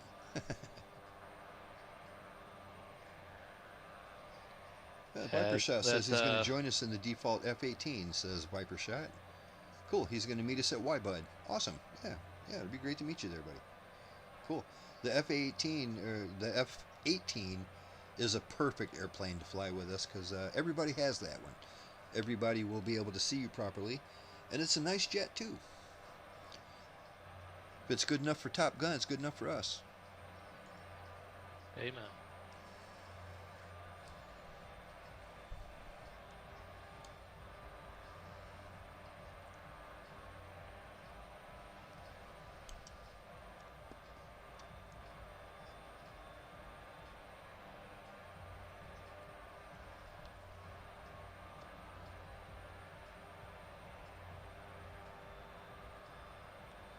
Speaking about Spaceballs, aren't they working on a Spaceballs too? I think Is they that are. real? Yeah, they just released a teaser trailer for it. I think it's called Spaceballs the next one. I'm kind of disappointed that they didn't keep the original idea, the search for more money. Right. That was right in the movie. Yeah. That was right in the movie. They said, oh yeah, the sequel is going to be called The Search for More Money. That would have been kind of a cool name, but I can see why they didn't use that. But that still would have been pretty cool. I'd go watch that. Everybody would go watch that. I would have to go watch it. You can finally some truth in advertisement, you know? Yeah. Well, I think I'm morally obligated to watch it if that's what the name was. We just passed by a cool looking, like a little nuke plant going on right on that. There's like a lake down there. There's a couple towers, 2 towers with steam coming out, and it might not be a nuclear plant, but it's some kind of a cooling tower. Neat. Hey, speaking about energy stuff, I think I last left you guys off on maybe some cliffhangers on my additional panels. Oh, your solar panel array. How's that coming along? Yeah, so I haven't really done anything since I put it in, which is good, but yeah, my last 2 utility bills were extremely low, more or less basically just the grid tie fees. That's worth it right But- there. But yeah, it was this last one was 2 kilowatts just because a handful, like a week or 2 ago, my inverter only outputs 12,000 watts at one time. If it goes over that, then it goes to a grid bypass mode if the grid is hooked up. Otherwise, we'll just Right. overload and shut down. Which sort of defeats the purpose of having a shitload of panels. Yeah, it's just I'm overloading the inverter. I can buy another inverter and fix that issue, but you know, it's just not worth it for the amount of times that I go over. Right. So like if I'm running the dryer and the stove and the AC and this and whatever, you know, the water heater is running, you know, that's gonna kick over, but it's not too often that I go that far. So I owe them 2 kilowatts of energy in the sense of like, doesn't really affect my bill, but until I get to 100 or something. Sure is nice And, to take a bite out of that bill, which is getting more and more every day. Yeah, the month before that was 0, the first 0 I've ever gotten, which is really awesome to see. Huh. Cool. So pretty much mostly all set.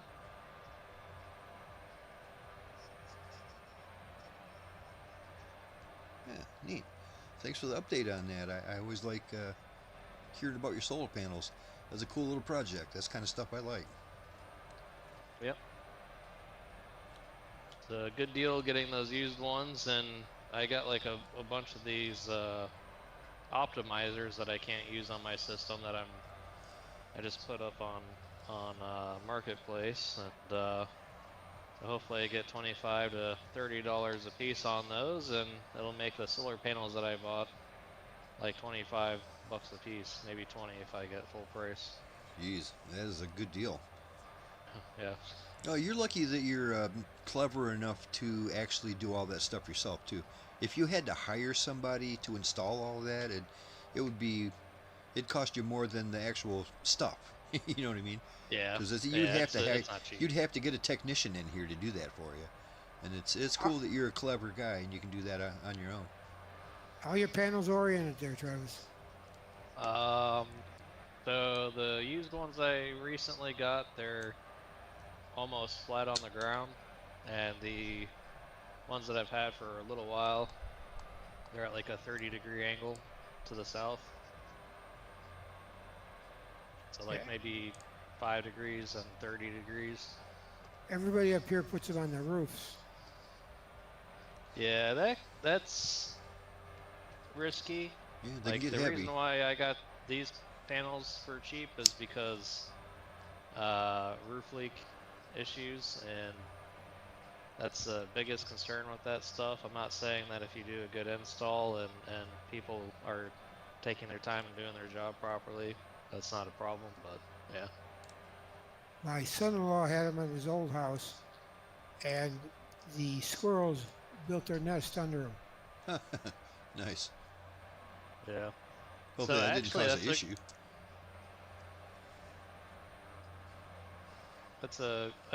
That's a good point. I think a couple of my panels got mildly damaged from squirrels. I can't imagine it being anything else because rats don't usually sit on the top of a house, but it's possible. Right. Squirrels, And, squirrels love them. You are pretty Yeah, close to some of the- Disneyland. You got big mice some of- around there. Yeah, right. Some of the cables were chewed up a bit, even as far as like getting to the wires. I actually, on a couple of my panels, I did cut and re-terminate the wires just because they were bad enough damage that I didn't feel that it was secure enough to do a repair. And then there's a few other ones, maybe 4 other ones that had more minor damage, that I just got some liquid electrical tape and did it over that, and then I used some real electrical tape after it cured, and then went over that just for an extra plus layer of somewhat protection. And Electrical tape doesn't like UV. yeah, well, it's under the panel, so it's not, it should be fine. But The only panels I have are, I've got a few on top of my RV, and I don't usually have to worry about any problems on that. As long as I go up there once in a while and keep them clean, they work 100%, man. It's way more power than I need. And that's nice to have in an RV. You got to have electrical. for the most part, I don't even clean mine. You really shouldn't need to clean your panels. The only time that it makes sense is kind of if they're really dirty, you Right. know, not just some dust layers. Yeah. And Well, it's then just like also- after a harsh winter, and I go out there, and they're always covered in gunk. So before I go anywhere, I clean them off really good in the spring, and then they're good, They have, 100%. if they have a couple pieces of bird poop on them, it's not really a big deal. But if you're, you know, sitting under, I don't know, McDonald's or something where they're throwing out food all the time, then maybe you should Right. clean Well, them you or know, I something. mean, you can figure when you're camping and stuff too. A lot of times you're under trees and just, you know, they get dirty. Yeah. And like I said, Yeah. especially if they've been covered in snow all winter, and then the snow melts, and then there's just always stuff stuck in there. Gentlemen, we are about 56 miles out, so we're gonna have to worry about descending here for too long. As a matter of fact, I'm thinking about it right now. We're at 10,000. We have to go down to about 2,000. I believe we are past any of those hills we need to worry about. So yeah, I'm going to go ahead and descend down to 2,000. I'm not in a super big hurry. I don't need a huge vertical speed, but I am going to bring this bird down to 2,000.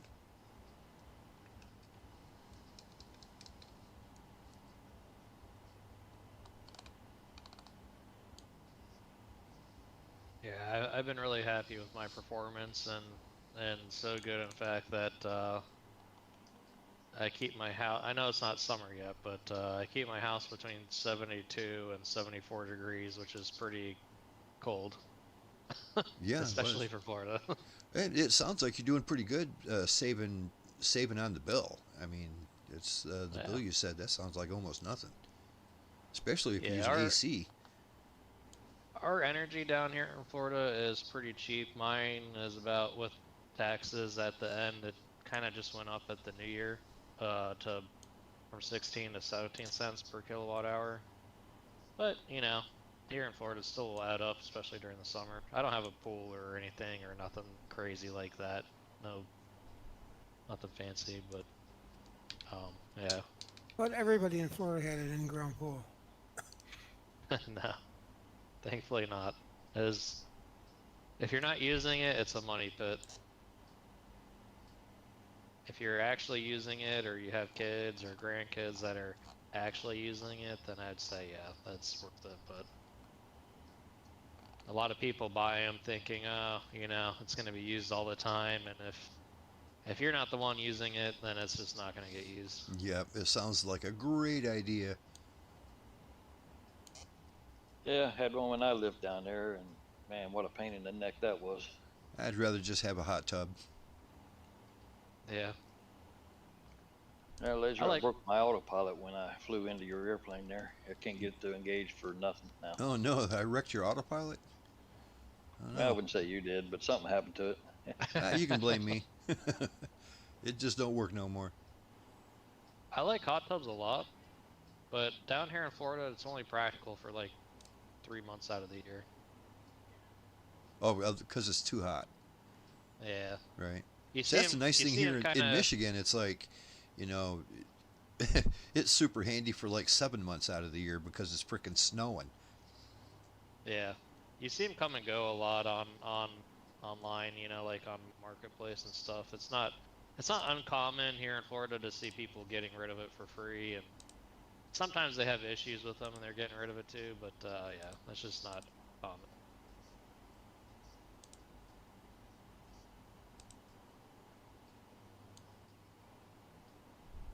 All right, 40 out. Let's see. I'm going to go ahead and turn. I'm going to turn a little bit here to the left. I think maybe a heading of, oh, I don't know, 085 should be enough. Actually, probably won't even have to do that. How about just 090, straight east? Heading straight east. That will begin to line us up with that runway. Sooner or later, we will be lined up. 40 miles out.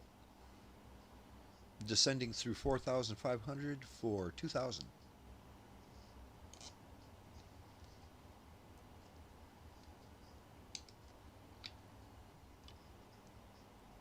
Inbound for Bundaberg. That sounds German or something. It sounds like the Swedish cook on Muppets. It does. It does not sound Australian, although kind of does. They say a lot of like billabong and stuff like that, you know. So it kind of fits. It does sound a little bit German. I mean, There's just the Berg part that sounds German. yeah. You know, once again, so my airplane don't complain. I'm only going to bring her down to 2,500. It's probably going to complain anyway. But let's do 2,500 instead of 2,000.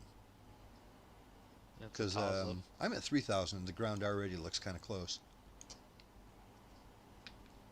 But we're heading over to the East Coast, so we're not going to have any trouble with elevation once we get there. Yeah, this place looks real nice. Real nice. I like the geography around here. The forest-covered hills and stuff. Beautiful.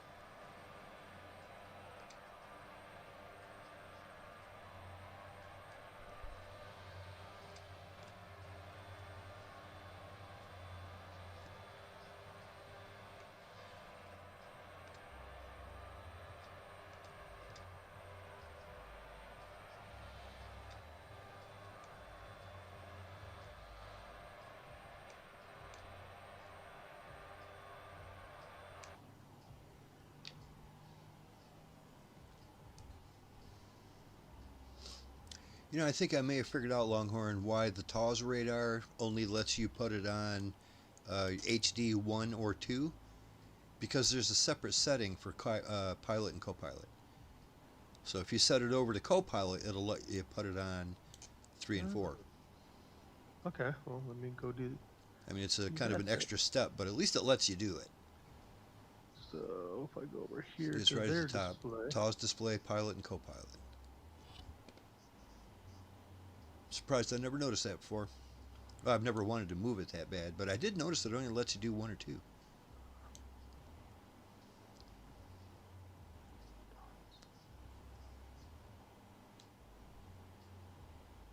Yep. Handy dandy. I'm getting a terrain warning, but that should go away soon. Got our man Viper up in the air up in here. Got him there. Nice. That F-18, that Super Hornet, looking good.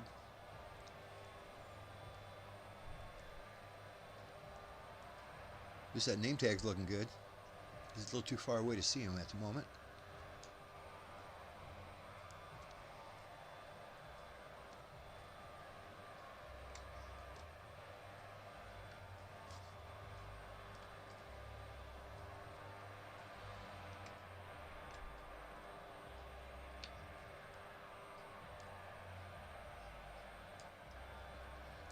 Just a reminder, when we get to our next airport there, YBUD, we're going to take 10 minutes.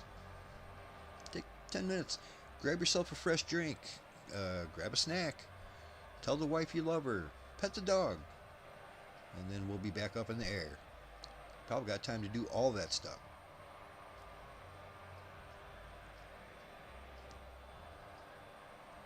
Don't have enough time to go get a dog. And I don't have enough wife to go get a. I don't have enough time to get a wife, so. If I'm lucky, I'll find a wife that has a dog. That would make it a lot easier.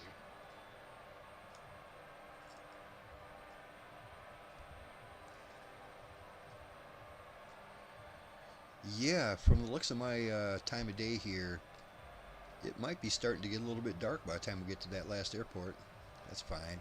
That last airport does have a ILS approach. It is, of course, a military base with a huge runway, and it's got an ILS on both ends. So we'll be doing some of that. It'll be fun.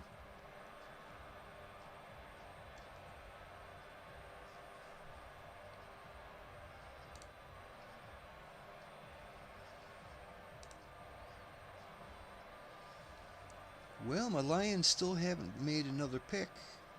Oh, we don't get another pick until the 4th round. Yikes. So we don't pick anybody tonight. We already made our pick. We traded down to get this guy in the first place, that Derek Moore.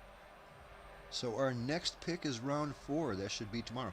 As a matter of fact, I think they did round 1 yesterday, round 2 and 3 today, and then all the rest of it is tomorrow. It's going to be going all day long. I'll plop myself down in front of that and just enjoy some football. I love it. Even if they're not playing, I like football.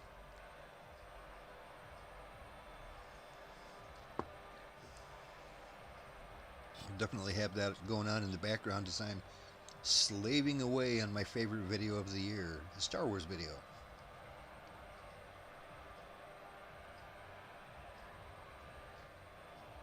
May the editing be with you. Nice. Yeah, like I said, I finally reached the stage to where I have all the bits and pieces.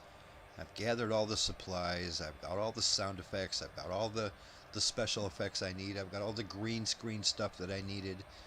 I've got all the voiceovers. I've got all the bits and pieces. I just need to start putting it together. Which is the part I like. I've talked to people before. They almost get mad when I say, to me, making a video is the editing part. I love editing. All the rest of it is baloney. I could care less about all the rest of it. I hate being in front of the camera. I hate recording stuff. I hate writing the scripts. I hate, it's like, I think I heard somebody say, it might have even been George Lucas who said this, that he enjoys the editing process too. He says it's like all the rest of it is like, say you're a carpenter, okay, and you like building houses. Well, before you can build a house, you have to go buy lumber, you have to go get nails, you have to go get wiring, you have to get a blueprint, you have to do all this crap, and then finally the very last thing you can do is build a house. And that's how I feel about videos. All the rest of it is just torture. I hate it. I hate it. But editing, that's when I'm building the house. That's when I'm making a video. I am in the process of making a video, and I love that part. But all the rest of it I could do without, to be honest. And I told that to people, and some people get mad. They don't like to hear that. Like, what are you talking about? I love being a cameraman, or I love being an actress and stuff. Well, I mean, if you're an actress, then fine. I can understand you would feel completely opposite of me. But to me, all of that is like, yuck, man. Just get me to the editing part of it. I love editing. But the weird thing is, I have zero interest in editing other people's stuff. I only like to edit my stuff. I don't know what other people want. I don't know. I mean, that's a lot of pressure. I don't know what they want, For me, the video is already done. It's in my head. It's done. Every single shot is complete. It's done. I just need to get it out of my head and do it. But if I'm working for somebody else, that's like a job. That's a lot of pressure. I don't know what this guy wants, I mean, I can do my best, but I don't know. I don't know the video he's got in his head. That make any sense? Absolutely not. The shitty part Absolutely not. That's ridiculous. That's absolute hogwash. The shitty part is when you have to go back to Home Depot for the 10th time. Yeah. In the same day. Yeah, that's like reshoots. It's like, oh man, I'm right in the middle of editing something, and I realize that I need to go re-record something. Ugh, I hate that. Yep, exactly. That's what I was thinking of too. Okay, we better start paying attention here. I'm up here Are we gonna blabbing. land these- Oh my these- God, make we're these things okay, any place guys. Soon?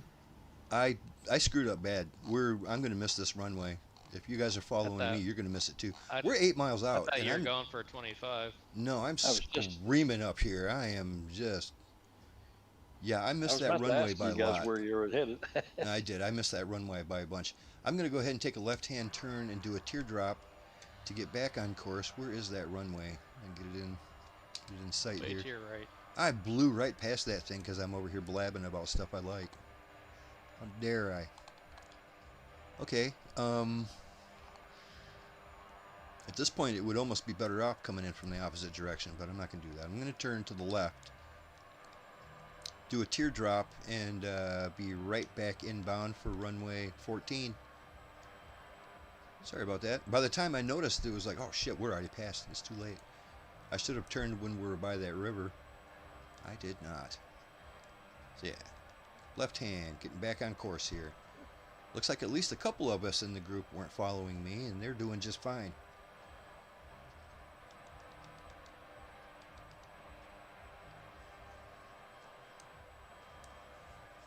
I feel like one of those airline pilots that are like busy playing a game on your iPad and you shoot right past the airport. That's happened before. Just happy I get to give my non-existent dog extra bonus bets. You got time to give him a nice little pat on the head. Got a neat little town down here. I kind of have a dog, but she's 4,000 or 5,000 nautical miles away. Oh, really? Your girlfriend has a dog? It's kind of like a family farm dog, more or less, but just That's cool. not Well, good farm dog. necessarily, not like a work dog, just a family dog. Yeah. And I took some part in giving her training and stuff, and so she's got a piece of me in her, I suppose. Well, very cool. Yeah, dogs are great. I love dogs. Cats are okay. I mean, cats are fine, but dogs are awesome. Cats are alright. I got nothing against cats, but dogs are awesome. Yeah. Depends on how much time you have, you know. If you don't have time to go for walks every day and so forth, and True. really take care of a dog. True. Get a cat. Dogs are very high maintenance. Yeah, she's a really good border collie. She's just a loving personality. You can't really be upset with her. At least not for very long.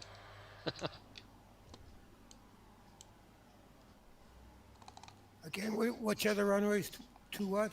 The other runway is 24, I believe. What are we looking at here? Yeah, we're looking at 32. We're going to be coming in on runway 14. The other one is 32. It's a pretty long runway. We could probably go either way if you want.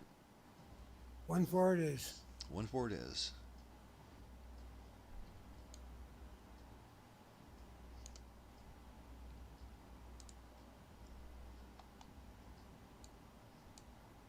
Yeah, my brakes do absolutely nothing. They don't do much, huh? Yeah, it's weird because I've never had an issue with like any other airplane in the sim. Yeah. Yeah, I Just didn't a have to do standard anything. setting, Mine and worked fine. I Well, did double check to see the controls if they were there, and Well, there's kind of a kneeboard, a panel on your left-hand side. And yeah, I didn't find there's anything for that. there other should than be. the parking brake. Oh, that's all. There's parking brake. They don't have anything else. I just assumed maybe there'd be a brake thingy.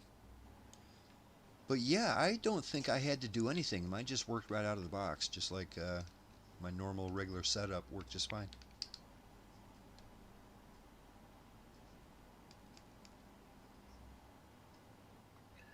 Well, we're Alrighty. on the ground. We'll keep the coffee warm for you. I'm going to need a cup of coffee. Actually, I'm going to need a cocktail first, so as soon as I get down there, I'm going to grab one of them. I am going to try to hit the BUD 45 transition point, then I'm going to turn final. That sounds like a Anheuser-Busch commercial. It sounds just like a commercial, don't it? Hit that BUD 45. Like Budweiser teaming up with Colt 45. Match made in heaven.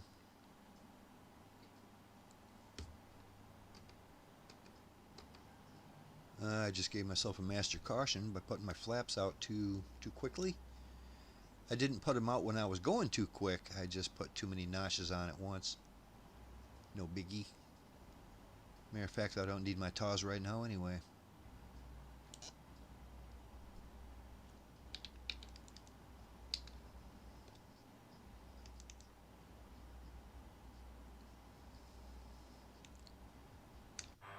Yeah, I don't understand why I can't see Tailhook's airplane. Oh, okay, wait a minute, that's Tailhook.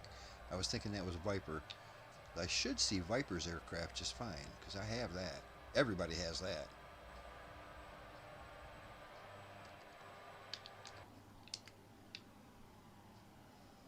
I'm gonna sit here by Longhorn and Wingnut and gonna step away for a few minutes and find that dog. Right on.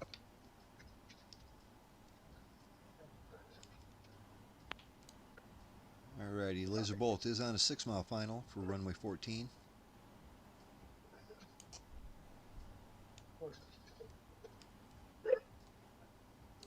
I'm gonna do a reset on mine to see if I can get my autopilot back online. You still ain't got that going. Weird. No, I wonder it what quit. that was. I've never seen that happen in the middle of a flight. Yeah, me neither. That's the first time. It wouldn't engage. Huh, that is odd. There's always something.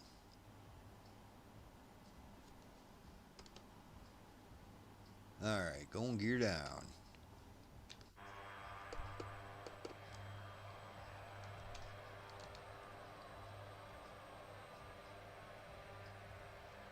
So many name tags, it's hard to find that runway. But I love it. That's a good problem to have. Too many name tags in the group flight. That's an awesome problem to have. I know I can turn them off, but I'm not gonna.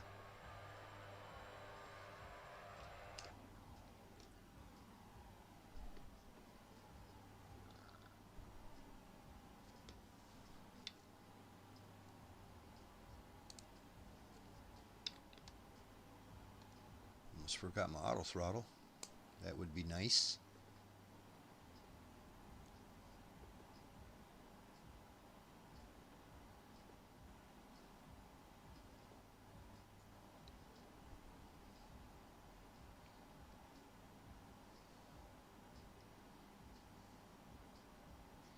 Oh yeah, Viper brings up the point that even though he's in the F-18, we can see him, but he can't see us because he doesn't have this Hercules. And that is a shame. But I'd still like, I like the fact that I can see you. That's great. It helps the stream.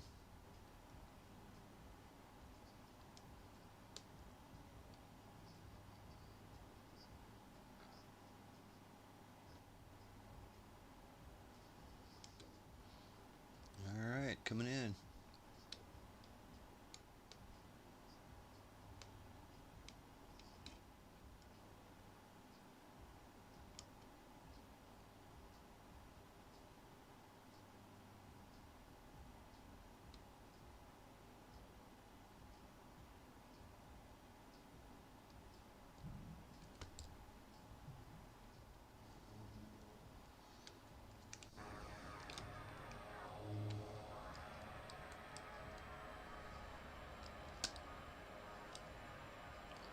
Yeah, my brakes definitely work. Got no problem there. Hey, you know what? As soon as I touch the ground, I can see Tailhook now. I don't know if he changed aircraft, but I got him. I got him substituted as one of those Vision jets. The big V-shaped tail on the back. That's weird. It's weird that I can see him now, but I couldn't see him before. He might have changed over to that, though.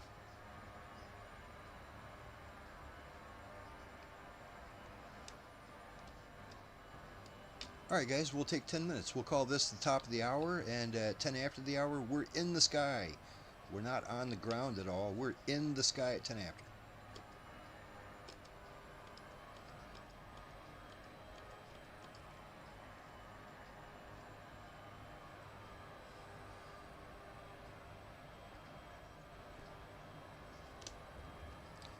Yeah, Viper, the model substitution is really weird. Sometimes it will try to substitute you for something, but often it just won't show you anything if you don't have the aircraft. Sometimes it will, you know, I mean, at least give you something. It might not be very accurate, but just give you something, so it's more than just a name tag. But I've noticed more and more lately, it doesn't bother even doing that. It's not very good at substituting stuff at all. Boy, all these Herky birds, they just look fantastic together, don't they? Look at this.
Alright, I'll be right back. I'm going to reboot my cocktail.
your last minute preparations here, pilots.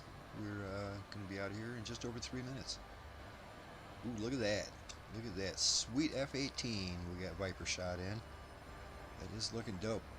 Now we can see everybody. I can even see Tailhook. Like I said, we've got him substituted as a Vision jet. That might not even be a substitute. That might be what he's actually in.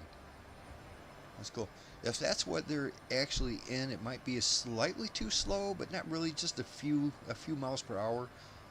You might fall behind just a little bit, but by the time we reach the airport, you'll be fine.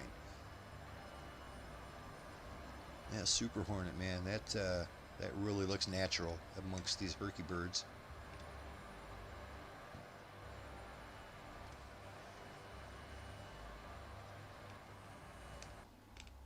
Alrighty, I am gonna taxi this bird back out of the runway there and get prepared for the final leg.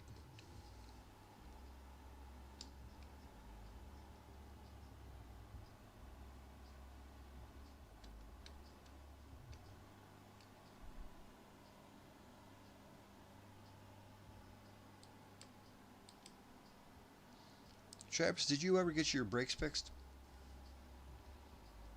Nah, but it's alright. I can manage with the throttles and reverse thrust without it. That is a little odd. I don't know why that would be that way. It's like it's odd that Longhorn has trouble with his nose steering, and you're having trouble with your brakes. That's very odd. And the rest of us don't have trouble at all. Maybe it's those fancy hardware you guys have. I think both of you have some kind of a, it's not a Logitech or a regular HOTUS. You got some, like a Honeydew or something like that, Honeywell? Or No, mine's just a regular Cytec 3D. Oh, is it? Okay. I just figured maybe there was some driver issue that they didn't quite get sorted out. No, because it works on every other aircraft. This is the only one that it does it on. Yeah, that's the weird part, huh? Yeah, weird. Yeah, I'm kind of in the same boat. I have Thrustmaster throttle pedals. Or the rudder pedals. Right, and when you push them both, that's your brakes? Yep. And it ain't Yeah, and it works. This is the only airplane I've ever had any issues with. Very odd. One at a time, both at the same time, it don't matter. It's just not giving me anything. But the rudder works fine. Huh. Well, it's definitely, the pedals are working, but not the brakes part. Yeah, weird. I mean, as long as you got those good, it don't make it easy, though, like when you're taxiing and stuff. But at least you got a reverse thrust, you can come to a stop.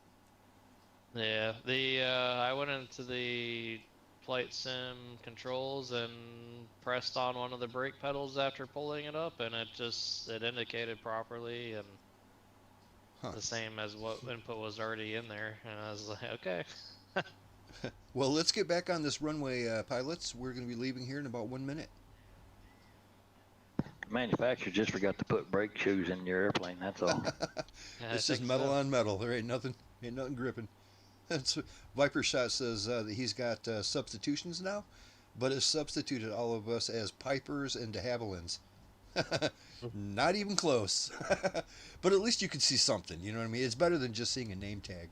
But it's funny, I don't know how they try to figure out a substitute, because there's nothing in common with that airplane. Alright, it is time to get out of here. We're going to climb to, let's see. Yeah, 8,000 feet should be fine. We only got 160 miles to go. 8,000's fine. We're going to take a slight right-hand turn to a heading of 162.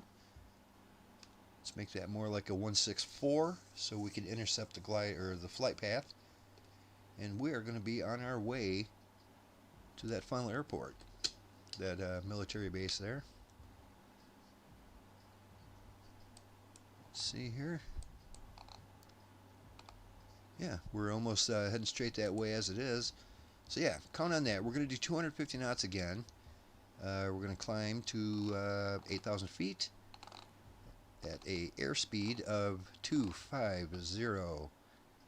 And ready or not, it is 10 after the hour, guys and girls. It's time to get these birds out of here. Lazerbolt is rolling. As soon as I get rid of my parking brake. Well, at least your parking brake still works, doesn't it, Travis? You can use that to at least keep you from rolling around. Well, if not, at least you can set that in the panel. It does work. It does work. Good. Well, at least you can like I keep have to yourself set it from in the panel. rolling all over the place, you know. That's true. I haven't even tried it out. I just been lucky enough where I'd set the throttles to idle and it just stays where I want it. Nice, you did get lucky.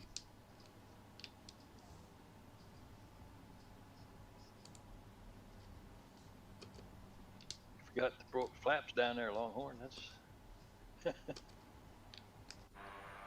Yeah, my plane's just not. Yeah, what happened there? gotta have. I don't know. My plane's not. It didn't look like you had any flaps. Just went through the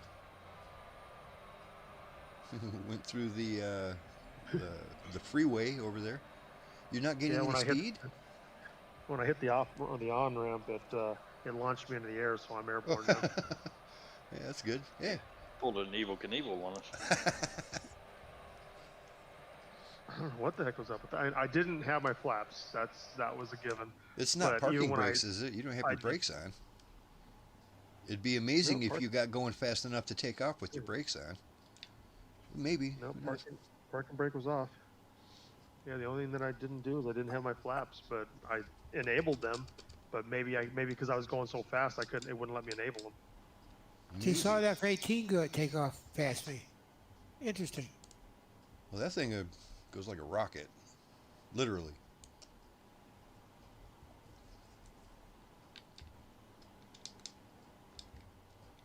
Okay.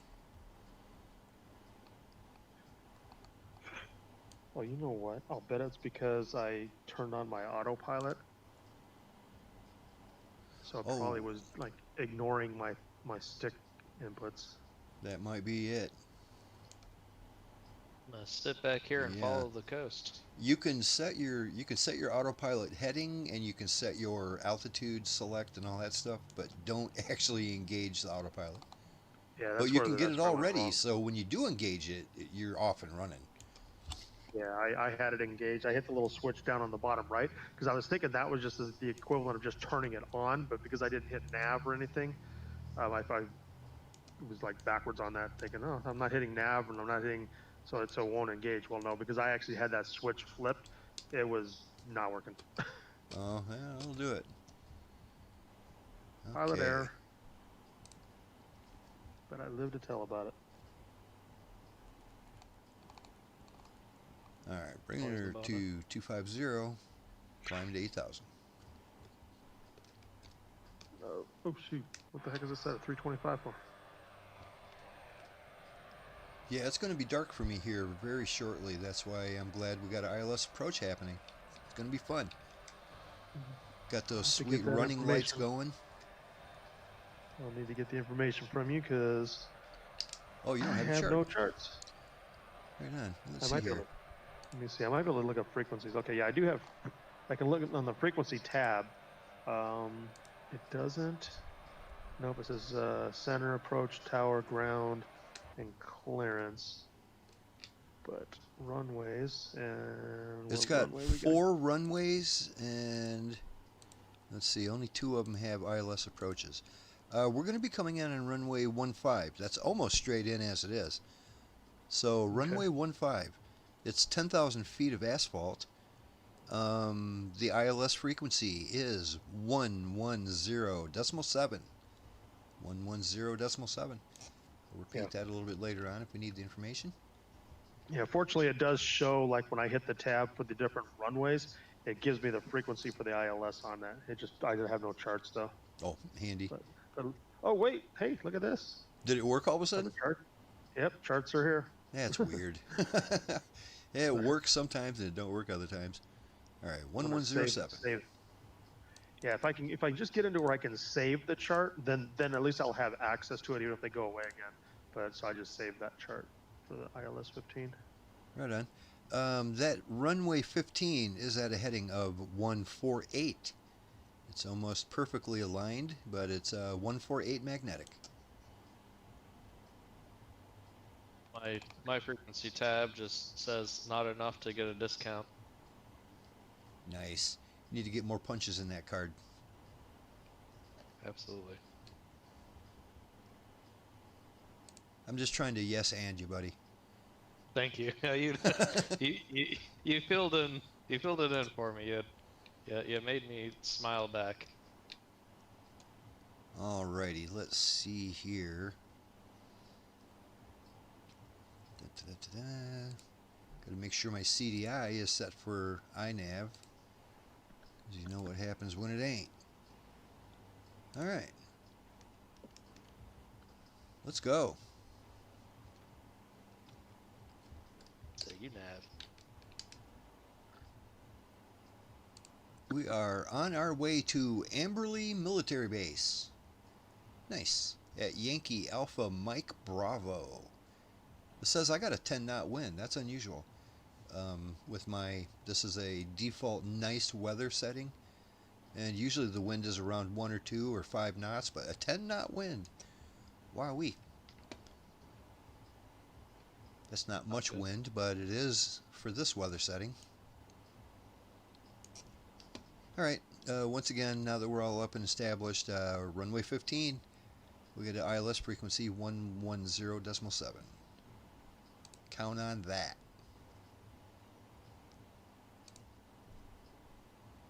Just waiting for my navigation to capture here. It's just armed at the moment.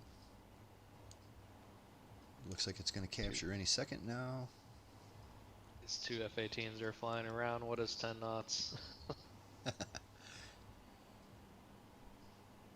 What does that mean? Wouldn't make a difference at all to them.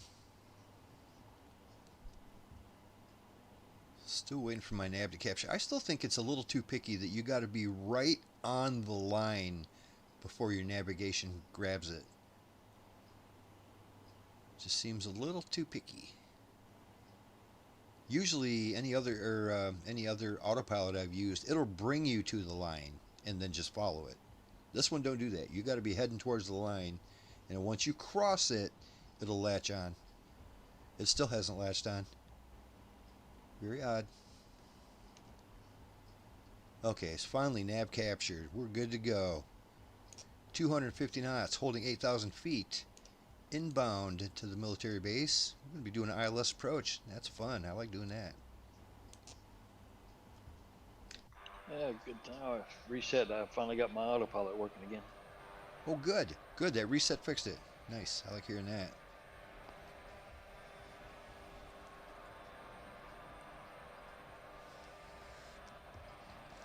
Well, I didn't want to miss out on an ILS approach. Oh, you can't do that.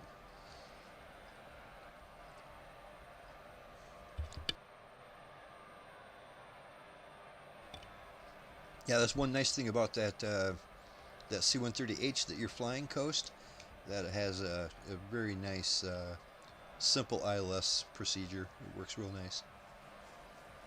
Check out that video I made on it, and you'll see how easy it is. It's nice because it's all analog. You don't have to deal with, you don't have to program the flight computer. You don't have to do anything. You just have to tune your navigation radio to the correct frequency, and then go down to the radio beam coupler and set that to, what is it again? There's like 4 settings. The setting all the way to the right, AFB or something like that. AFF. Yeah. AFF, yeah. I usually do it. Oh, yeah. Identification for IFF? Identification friend or foe? No, the AFF one. There's a little dial down there on your console next to below your throttle. Yeah. Yeah, you'll notice just below your throttle there's a dial called the radio beam coupler. And that's where it is. I think by default it's on gyropilot or something. This all sounds like something from Star Trek, I'm not gonna lie. It kind of does. But I really like that Hercules that Coast is in. Like I said, that old-fashioned analog version is just awesome. It's great, man. Yeah, fun to fly. Very fun. When I get going on this thing and everything works good and I get my other system working, I'll just pick up the new one. I'm the one that put you guys onto the Blackbird Simulations too, remember? Were you? I remember we've been talking about it for a long time. I'm the one that brought it up first because I was just doing some searching and I found it. Yeah, I know. I used to complain all the time that it's like, for such an awesome aircraft, how come nobody's making like a really good version of it? How come there's not 10 different versions of this aircraft? And yep, sure enough, somebody was working on it. Remember that I said that they're associated with Milviz? That's right. I remember Milviz back in the FSX days. Yeah, they do the Blackbird thing now. That's absolutely right. I believe I remember that. I think they're making one for like maybe FSX and prepared, but a really high quality model. And Like then for I think it the got old pushed sim? to the back. Geez, why would they make Yeah. something for a sim that old? Well, no, I'm talking about years ago. Oh, years okay. ago. And then 2020 got announced, and I don't know. I think it got pushed to the back burner for a long time. I wouldn't be surprised if some of this modeling is the same. There was a Modeling. rumor, for a while there was a rumor that there was going to be included a default Hercules, which that makes perfect sense to me. This is the most iconic aircraft that there's ever been. This is the most airplane looking airplane that ever airplaned ever. You know, why wouldn't they? Why wouldn't there's they have a always default? the C-47, if you know what I mean. Yeah, but they got a default one of them. Yeah, but that's iconic too. Oh, absolutely it is. That's why it's in there. That's why this should be in there. Boy, tail hook, I love the look of that. That F-18, man, it's pretty sharp.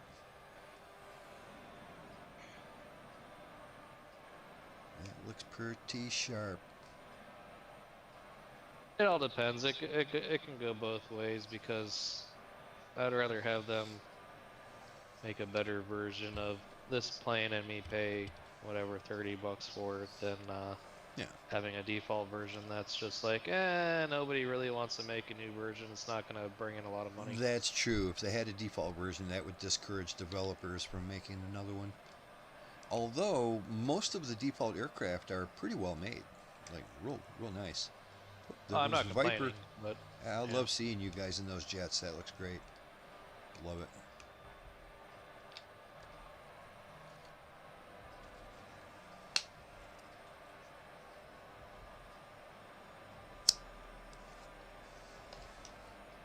As a matter of fact, just so I can see you guys a little better, I'm going to back my time up just a little bit.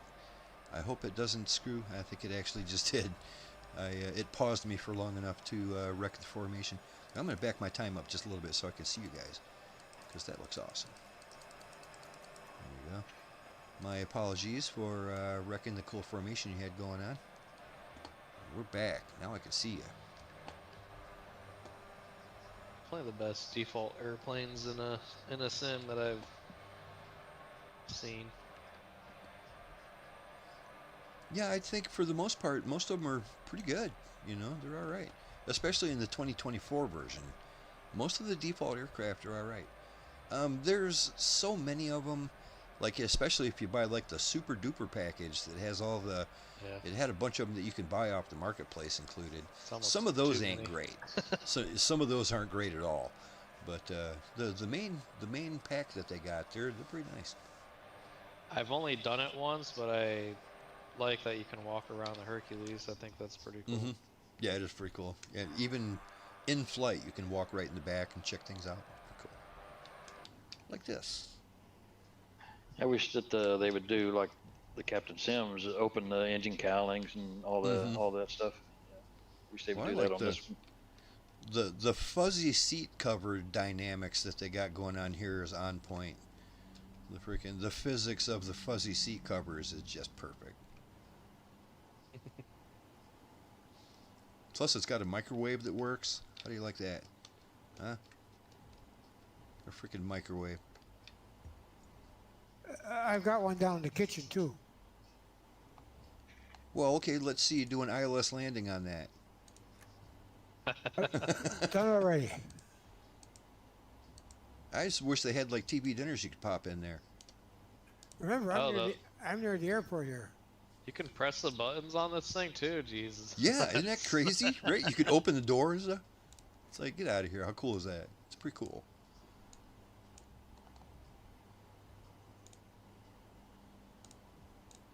It won't let me open it, but I've opened it before. Press your red lever, then the big button on top. Oh, I see the big button that says open. All right. Yeah, neat. It's got the little rotisserie thing on the inside, and it's even dirty. Like whoever the hell microwaved their spaghetti last, they didn't clean it out very good. I mean, come on. That's so cool. Wouldn't work at my house. Make sure you put that red latch back up. You don't want to. You don't want your spaghetti flying all over the place when you're trying to land. I hate when I accidentally microwave my charts. Yeah, this is such a cool, well-made aircraft. I love it. I've always loved the Hercules, and this is the best Hercules I've ever seen. This is great. They did a wonderful job, Blackbird. Keep up the good work. Now just fix that weird-looking prop wash. That vortex is just a bit much. And I don't even hate it. You know what I'm saying? I don't even hate the prop vortex. It's just too much. It's like the perfect environment to overcook your popcorn for 5 minutes extra. Yeah, that's great. I mean, you just can't leave. And you know it's going to spread in the whole airplane.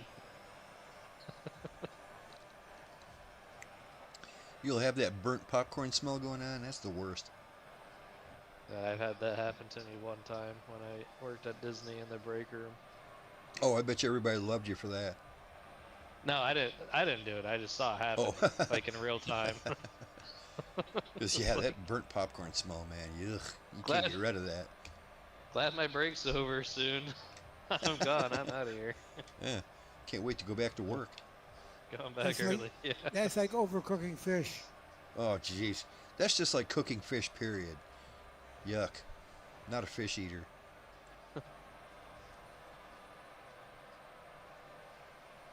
I like fish, but you gotta cook it right. Yeah, I mean, I'll eat fish if that's what there is. You know what I mean? Especially if it's like deep fried or whatever. It's okay. If that's what's for dinner, I'm not going to complain. I like food. But, man, I tell you what, if I went to a restaurant, you will never see me order fish. If there's anything else, you'll never see me order fish. It ain't happening. I'll only order fish when it's like on pretty close to the water, like over here and stuff. It's when it's a good restaurant, I'm pretty confident that they're gonna do a good job. I don't do it otherwise. I can cook it at home if I want some good fish. Right. Well, you catch a lot of fish and stuff like that. I don't catch a lot of fish. I've seen you catch shrimp. I try to catch some fish. Yeah, shrimp I don't have a problem with, but I try to catch a lot of fish. I just don't catch a lot of fish. There's really I think there's a big scarcity in Florida. I think our fishery, our inshore fishery especially, is a bit overfished, and not just that. There's a lot of factors involved with the numbers of fish going down, not just people. I've got Mia up here and Tailhook looking great. This might be a thumbnail. Geez, I got 10 of those if you want one. I'm not greedy. I got 20. Well, I guess I've got 2 thumbnails. Oh, I'm sorry, I got 2. I can't even count. It took me too long to do the math on that. Way too long. But that is pretty. I mean, that is such a cool sight to see a fighter jet hanging out with some Hercules, giving us that nice escort. You never know, we might see some dangerous kangaroos and wombats and whatnot. Oops. I say thumbnail and everybody's like, hey, let's go up there. Well, they're serious about this little yellow lever that says, warning, do not turn during flight. Uh-oh, what's it do? What does it do? It opened my stairs to the outside world. It started setting off all kinds of alarms. Emergency exit, ground and air use only. Do not open during flight. It's just like the big red button that says, do not push. It's like, come on. You kidding me? What happens? That's the only thing I want to do now. I've never wanted to do something worse. I don't even care if I die. I'm gonna do it. Let's go. I gotta see what it does. At least it didn't knock you out of the sky or nothing. I see you up there. Well, as soon as it started to open up, I shut it again. Ah, there you And the go. alarm started going off. So We're going over some interesting back to- lake or kind of something going on here. yeah, This I'm whole going back area to my looks seat. nice, actually. Look at the geography around here. That's cool. I know Travis hates Australia, but this is pretty cool. Hey, it's You not said bad. you It's you nice said over you here. hate Australia. You can't take it back now. I didn't say that. You said it twice. Did I? You said it's the ugliest place you've ever flown. I think you're inserting a lot of words into my mouth. Okay, man. I don't know. I heard it too. Yeah, you heard it too, right? I mean, I might be a little hyperbolic about this thing, or hyperbolic. What's the word I'm looking for? Yes. Lying. Flat out lying. No, you said it, and I just enhanced it. I'm saying what you truly meant. I just said it looked a little dry. That means you hate Alright. Australia and everything about it. Maybe I was just thirsty at the time, okay? If you don't have something good to say, don't say it at all. People like dry. Maybe if it's a martini. Wowee. Look at the group. You guys are the best. Groupies.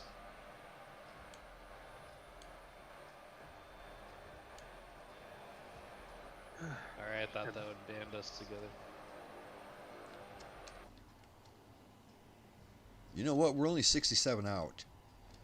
So, let's see here. We do need to start thinking about that ILS approach. Before too long, well, yeah, we still got a little bit though. Maybe another 25 or 30 miles, about 25 miles. I'm going to drop her down to 4,000 feet. I don't want to do that too late, but I will drop her down to 4,000 feet. That should be underneath the glide slope. And yeah, we're going to take it from there.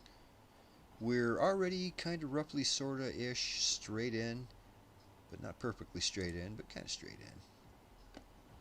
Let's see here.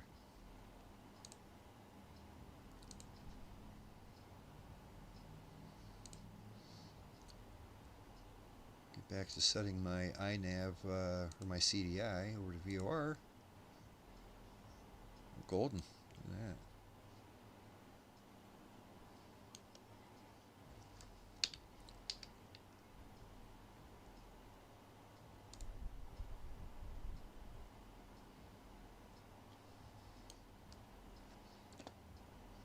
Make sure your course heading is set to 148 degrees. 148.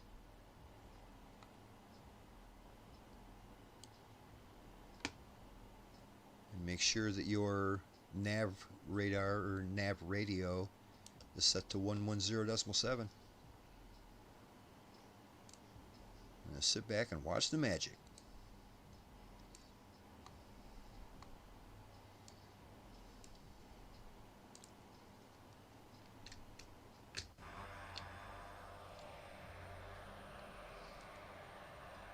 Boy, what a great group flight tonight. Just a really good group of people.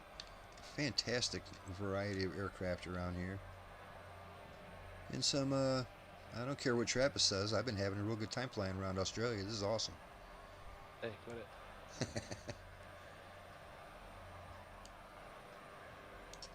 Just feel the blood rushing to my head. I think that's the problem. It just means you're getting mad at me talking that way. Kind of feel a little upside down. It's a great looking evening here. And Tailhook is just right on me. He's doing a great job.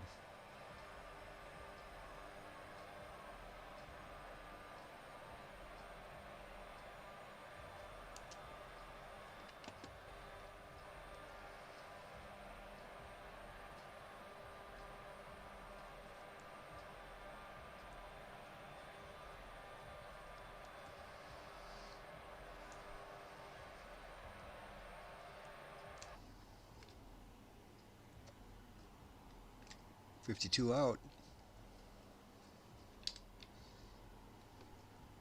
You know, one thing I wish our map here, the EFB map, remember back in the FSX days, and on most navigation, most aircraft charts, there will be, you can see like the ILS feather coming out of the runway. You know what I'm saying? And that way you can see whether you're coming in correctly or not.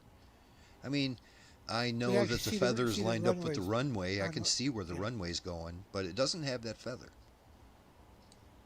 Sorry, Coast? You can see better coming in toward the runway side because it's when it magnified it nicely for you. Yeah, yeah, but still, I miss back in the FSX days. You know, the thing that's helpful about that too is just at a glance of the map, you can tell which runways have an ILS. I mean, you can on purpose pick airports that have ILSs very easily without going to the chart and looking it up. And I mean, I can just look at the map and say, hey, we're going to go here, here, and here. They all have ILS. I don't know. It's a small complaint, but it's a thing. We're 46 out. Maybe in another 10 miles, I'm going to bring her down to 4,000. Trying to think about that a little bit more. I'm not sure if that was maybe like a Garmin. Right. Do you remember? You remember what I'm talking about? It was right on the map. I mean, right as you were creating your flight plan, you could see it even before you were in the actual game. You know, when you're on the map. Boy, this looks great. Look at all the planes up here. You guys are awesome. They kind of just completely got rid of that whole way of doing it, really. Planning style, yeah. Well, this is much better way to do it. I like the EFB and all that, and just everything's a much better way to do it. But that's such a simple thing. You think they could do that? Because like when I'm looking for an airport that has an ILS, I have to literally click on it, add it to the flight plan, then go into the EFB and look at the information. You know what I'm saying? I mean, that's like a 3-step process just to see if that one airport has an ILS. So I don't usually bother. I just pick a bunch of airports and that's where we're going. ILS or not, that's where we're going. Yeah, I'm not sure. I think maybe they're just probably steering towards the realm of what's going on in real life, and that's probably what's happening. A real aviation chart wouldn't bother having that, huh? Nope. I can turn it on in little nav map. I don't disagree that it doesn't make sense that it's kind of not there, but yeah, it's just one of them simple things that why did they get rid of that? Were there people complaining that that was too easy? They probably just didn't think to keep it.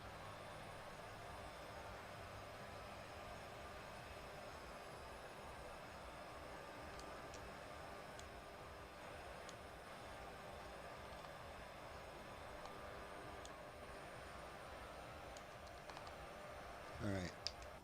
I definitely need to bring this bird down. All right,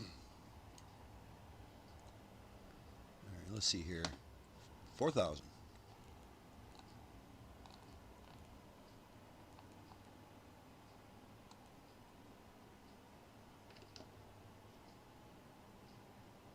I'm also going to turn to the right just a few degrees so we can intercept that that radio beam. Okay, bring her down.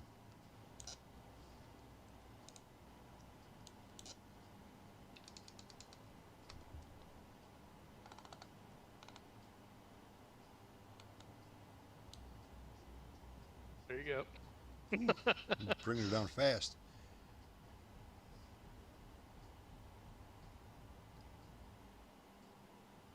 Didn't mean to quite drop down that quickly. Yeah, I was trying to stay on your wingtip and it just and whoop. I mean, I went from like 0 VSI to like 2,000 VSI.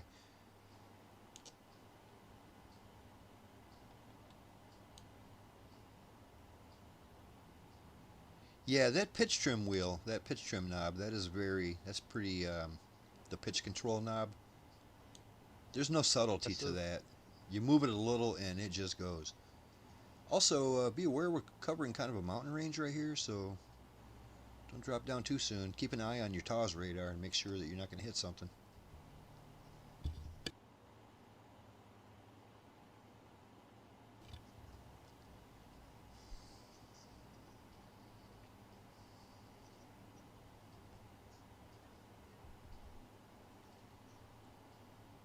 Alright, luckily I'm almost at 4,000 already. Good deal. 27 out. We should pick up that, we should pick up the radio broadcast for that any second now, actually. And I just did, as I was saying that. Bingo, bango. Okay, in that case, we turn right and begin searching for that. I'm going to turn on my approach hold right now. Nav armed, glide slope armed. Just waiting for the magic to happen.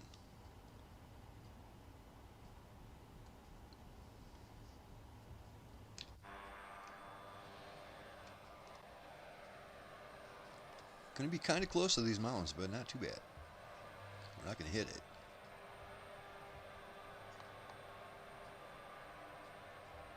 Makes me wonder sometimes, like the decisions that are made. Your altitude has 4,008 feet point and 2 decimal places. I'm not sure. Yeah, I mean, decimal places. Right. Do I need to know my altitude to the 10th of an inch? You know, it's like, I don't think so. I don't even really need to know the inch, but I mean, it's, yeah, it shows you in less than an inch. And the problem with it is, it creates this giant string of numbers that just kind of clutters up the sky. I don't need to know that, you know. Yeah. I need to know that Bob's at 8,000 feet or whatever. I don't need to know he's 8,000.21, you know, like some ridiculously good number. All right. I could imagine if you're on the ground, maybe, but that would be the only reason. But I mean, it would be more useful for me to know my own information about that. I don't need to know Bob's. You know what I'm saying?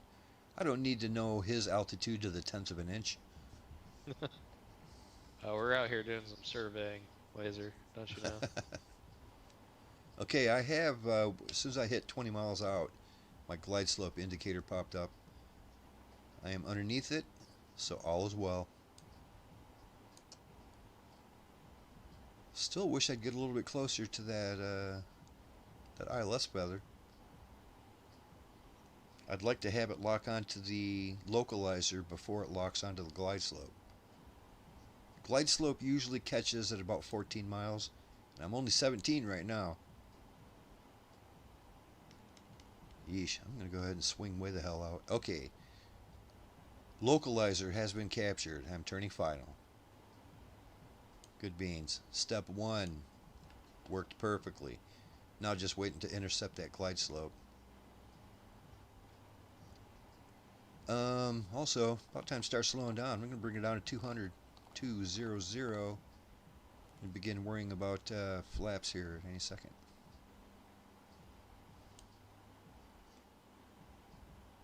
$15 out. Glide slope indicator is falling. As soon as it reaches the horizon, it should latch on. I like that about glide slope indicators. And glide slope captured. We are fully established for runway, what is this? Runway, probably 15. Fully established runway 15, coming on in, 14 miles. Bring her in. Yeah, typically the glide slope doesn't capture, or sorry, the localizer or the glide slope doesn't capture until the airplane is kind of like almost at the last second of what it's supposed to do. Right.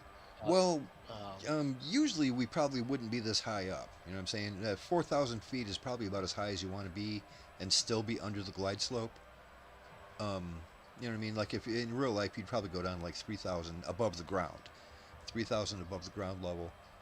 So you would capture the glide slope way closer to the airport than 14 miles. You know what I mean?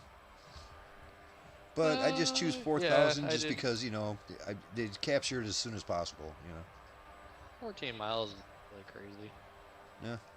At all. Well, whatever it is, it's working pretty good. We're coming in solid. Descending automatically. We're lined up with the runway automatically. All's well. I think for airliners, 14 miles is probably somewhat normal. Yeah, well, they got a lot of slowing down to do too, so they got to make sure they got everything perfect. Okay. Coming in. Yeah, Doing the old slow down, add some notches of flaps here and there, routine. Gave myself a master caution, no biggie. Going like three miles a minute too. It's pretty quick. Mm-hmm. It is quick. All right, guys and girls, do not forget your auto throttle, and do not forget your gear. I'm going to bring her down to 150. Deploy my gear.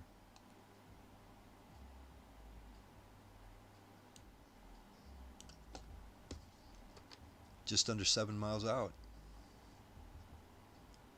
It is a huge runway. It was absolutely massive.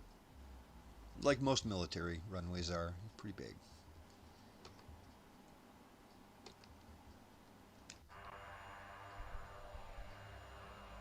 Alrighty, Lazerbolt is going gear down.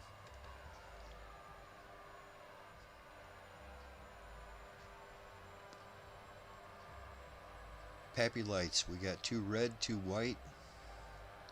A sight. Almost looks like there's a correctional facility here on the approach. Yeah, I see that too. That's what I was wondering. On the bridge, you say? Approach. Oh, on the approach. Can't imagine what else it would be. College? Same thing. Yeah. Yeah, same thing. Similar but different. And here they are driving on the left side of the road. Savages. Ugh.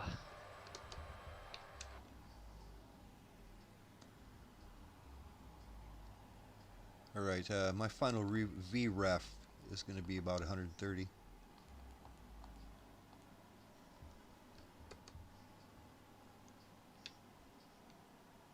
Absolutely flawless ILS approach. That worked just fine.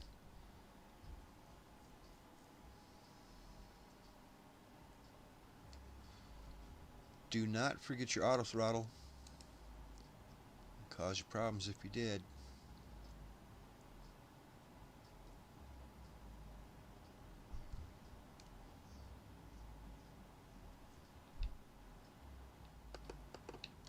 Alright. Coming in. Boy, this airplane has more bells and whistles than a used car salesman. It likes to talk to you, doesn't it? It likes to complain about everything you do. Well, sometimes it's not even complaining. It just tells everything all the time. You know, do this, do that. And it's like, yeah, I'm already doing it. Well, that worked out good. That was a nice landing. Let's go off over, exit the runway to the right, and we will meet up over here somewhere. I can't get this thing to turn half the times, but we're good. Right on, wingnut. I think I got out of the runway just in time. Yeah, we'll meet up over here on the tarmac.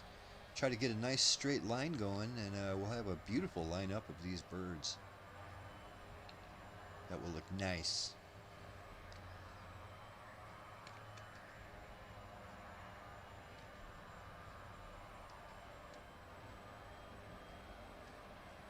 Remember back in the FSX days where military airports, half the times they didn't have anything there. They didn't have any parking spots or nothing. They would have huge runways, and that's about it. Much.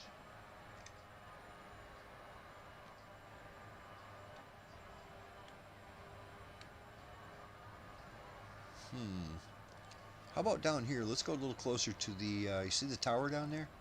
Looks like there's a big apron down there we can all park up on. You see what I mean? The tower's just kind of parked over there all by itself. It's dark. All I Is it? for me. Follow me. There it goes. Where'd everybody go? Is it dark for you too? We're Yeah, if over you here take on a the right, taxiway coast. Yeah. You're right. Coast, you take a right and head towards the tower. We're going to park up over there somewhere. Try to make a nice little lineup of C-130s. Get them Hercules to represent.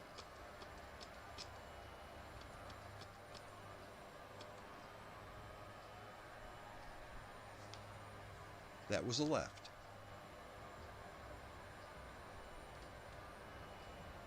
This thing doesn't even want me to steer it anymore. Well, yeah. This thing don't steer very well. It doesn't taxi as the Captain Sim Hercules. That thing taxis like a beast.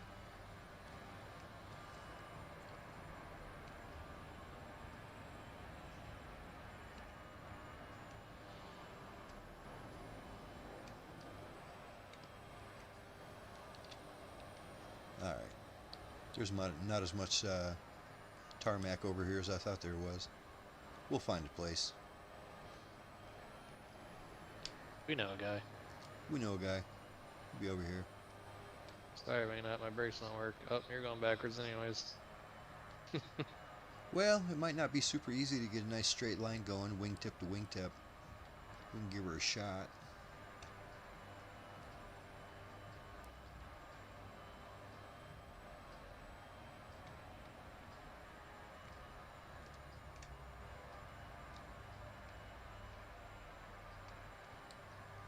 Yeah, aviation's not a precise science, right? Nah. It'll be fine. Yeah, it's always fine. Don't know what everybody's complaining about. Here we go. Can sit over here and look all pretty.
Too far.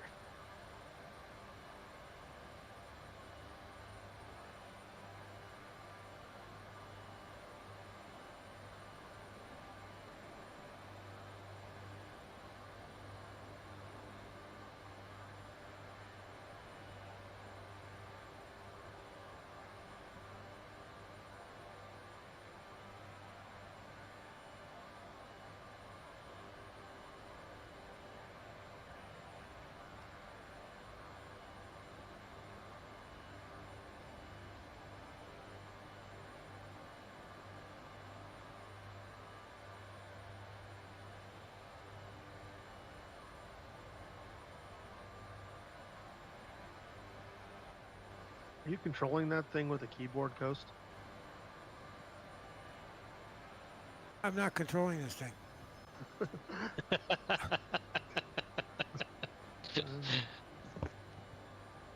Look, I can't see how big your other airplanes are. I just don't know where you are. That's the same size as yours. No, no, I got little planes for you all over the place. I got lots of space. Oh, that's right. My substitution for you are these dinky little stinky little planes. So come on, cut me some slack here. That's right. I forgot you didn't have this one. All right. Well, you parked right on top of Mia, so it's all good. Is it wrong if you shut the engines down using the fire discharge valves? Is that not acceptable? Not recommended.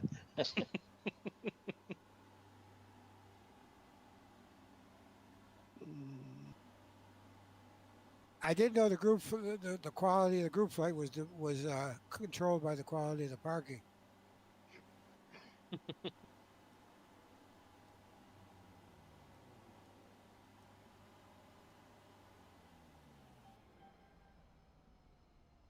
Plus, I got almost total darkness on my time is deep night here for me. I've got like noonish.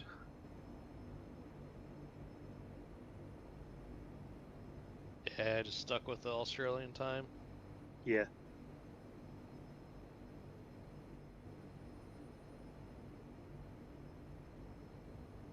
Well, thanks for the flight laser. It was fun.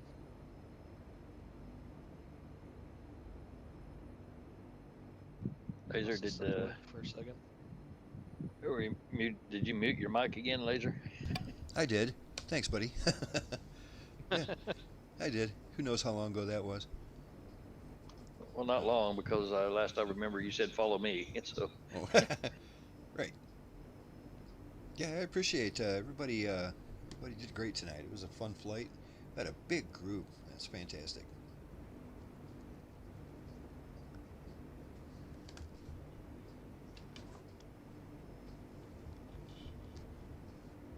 Let's see here if I can grab my controller.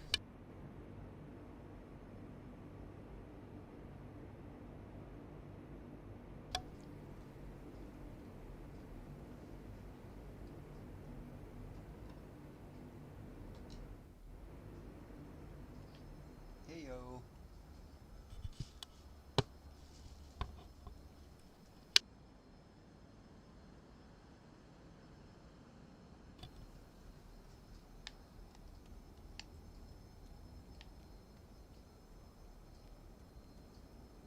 Nice. We survived. So Bob, how are you able to? Oh, you still have your batteries on. Is that what it is? Because you got your running lights and all that. I love them. The No, I got formation lights. external power running. Oh, that's Yeah, what I it see this is. little That's unit what out it there. is.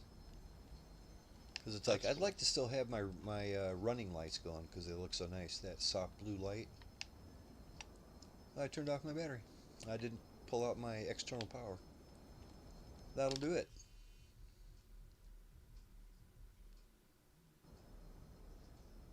I'm glad they made it relatively easy to put out the cargo ramp. I remember that Yeah. being more of a hassle in the old C-130. Yep. Oh yeah, yeah, you have to flip a number of switches just to make sure you have enough hydraulic power to do it.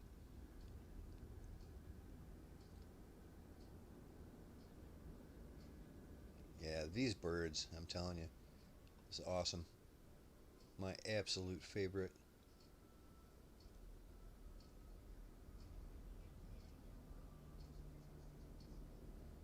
Well, that's weird.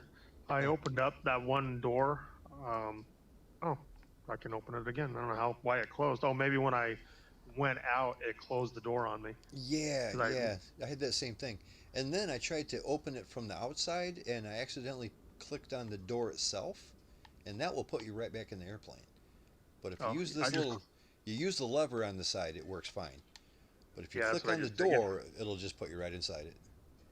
Well, before I got out of the airplane, because I wanted to know if all those little switches on the tablet, if one of them also controlled that as well as the yellow lever that I pulled inside, and it did. So I looked and the door was open. It's like, oh, okay. So then I got out of the airplane. I walked around. Hey, my door's closed. I know that door was open. Yeah. So.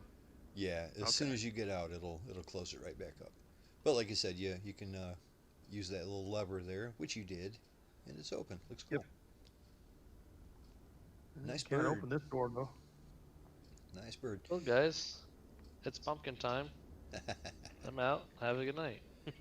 Yeah, Travis, it's great flying with you again, man, and hopefully we'll see you again soon before you get too busy. Yeah, I'll try to drop in next week too if I can. Right on, man. Take care, guys. Have a good night. All right. Good seeing you guys. Or hearing you. Take it easy, Travis. Bye, Travis. Good to hear about your stuff, Ghost. Take care. Bye. Oh That's yeah, always nice. I'm doing better. Yeah, good. That's good news. The doctor told you that you're doing good. That warms Yeah, my heart. I love hearing that. Sure. All right, I'll catch you guys next week, hopefully. All right, buddy. Have a good week, man. Be careful Thank out you. there, You guys too. Travis. Yeah, you too.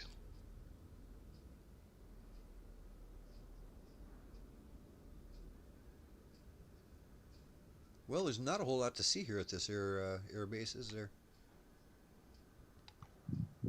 Nah. If you ever download I don't remember who made it third party on flightsim.to, but there's the Area 51 has got animated people, Oh, helicopters, all kinds of crazy stuff, all the top secret airplanes that are set parked there. It's pretty wild. Yeah, I heard it was nice. I didn't know they had people walking around and stuff. That's pretty cool. Oh yeah, even the people are animated. Yeah. They got one guy, I think he was sitting by a U-2 spy plane, and he was sitting in a chair, and there's a guy, looked like a maintenance guy, chewing him out for something. Oh, that's great. Of course, you got to wonder if there's an Easter egg there somewhere. Like if you go in the right hangar, if there's a UFO or something. Oh, they've got all kinds of stuff. And if you go behind the base, there's a junkyard with junk airplanes and buses and Cool. Stuff like that. Yeah, it's I love pretty that. wild. I do. I like that kind of stuff.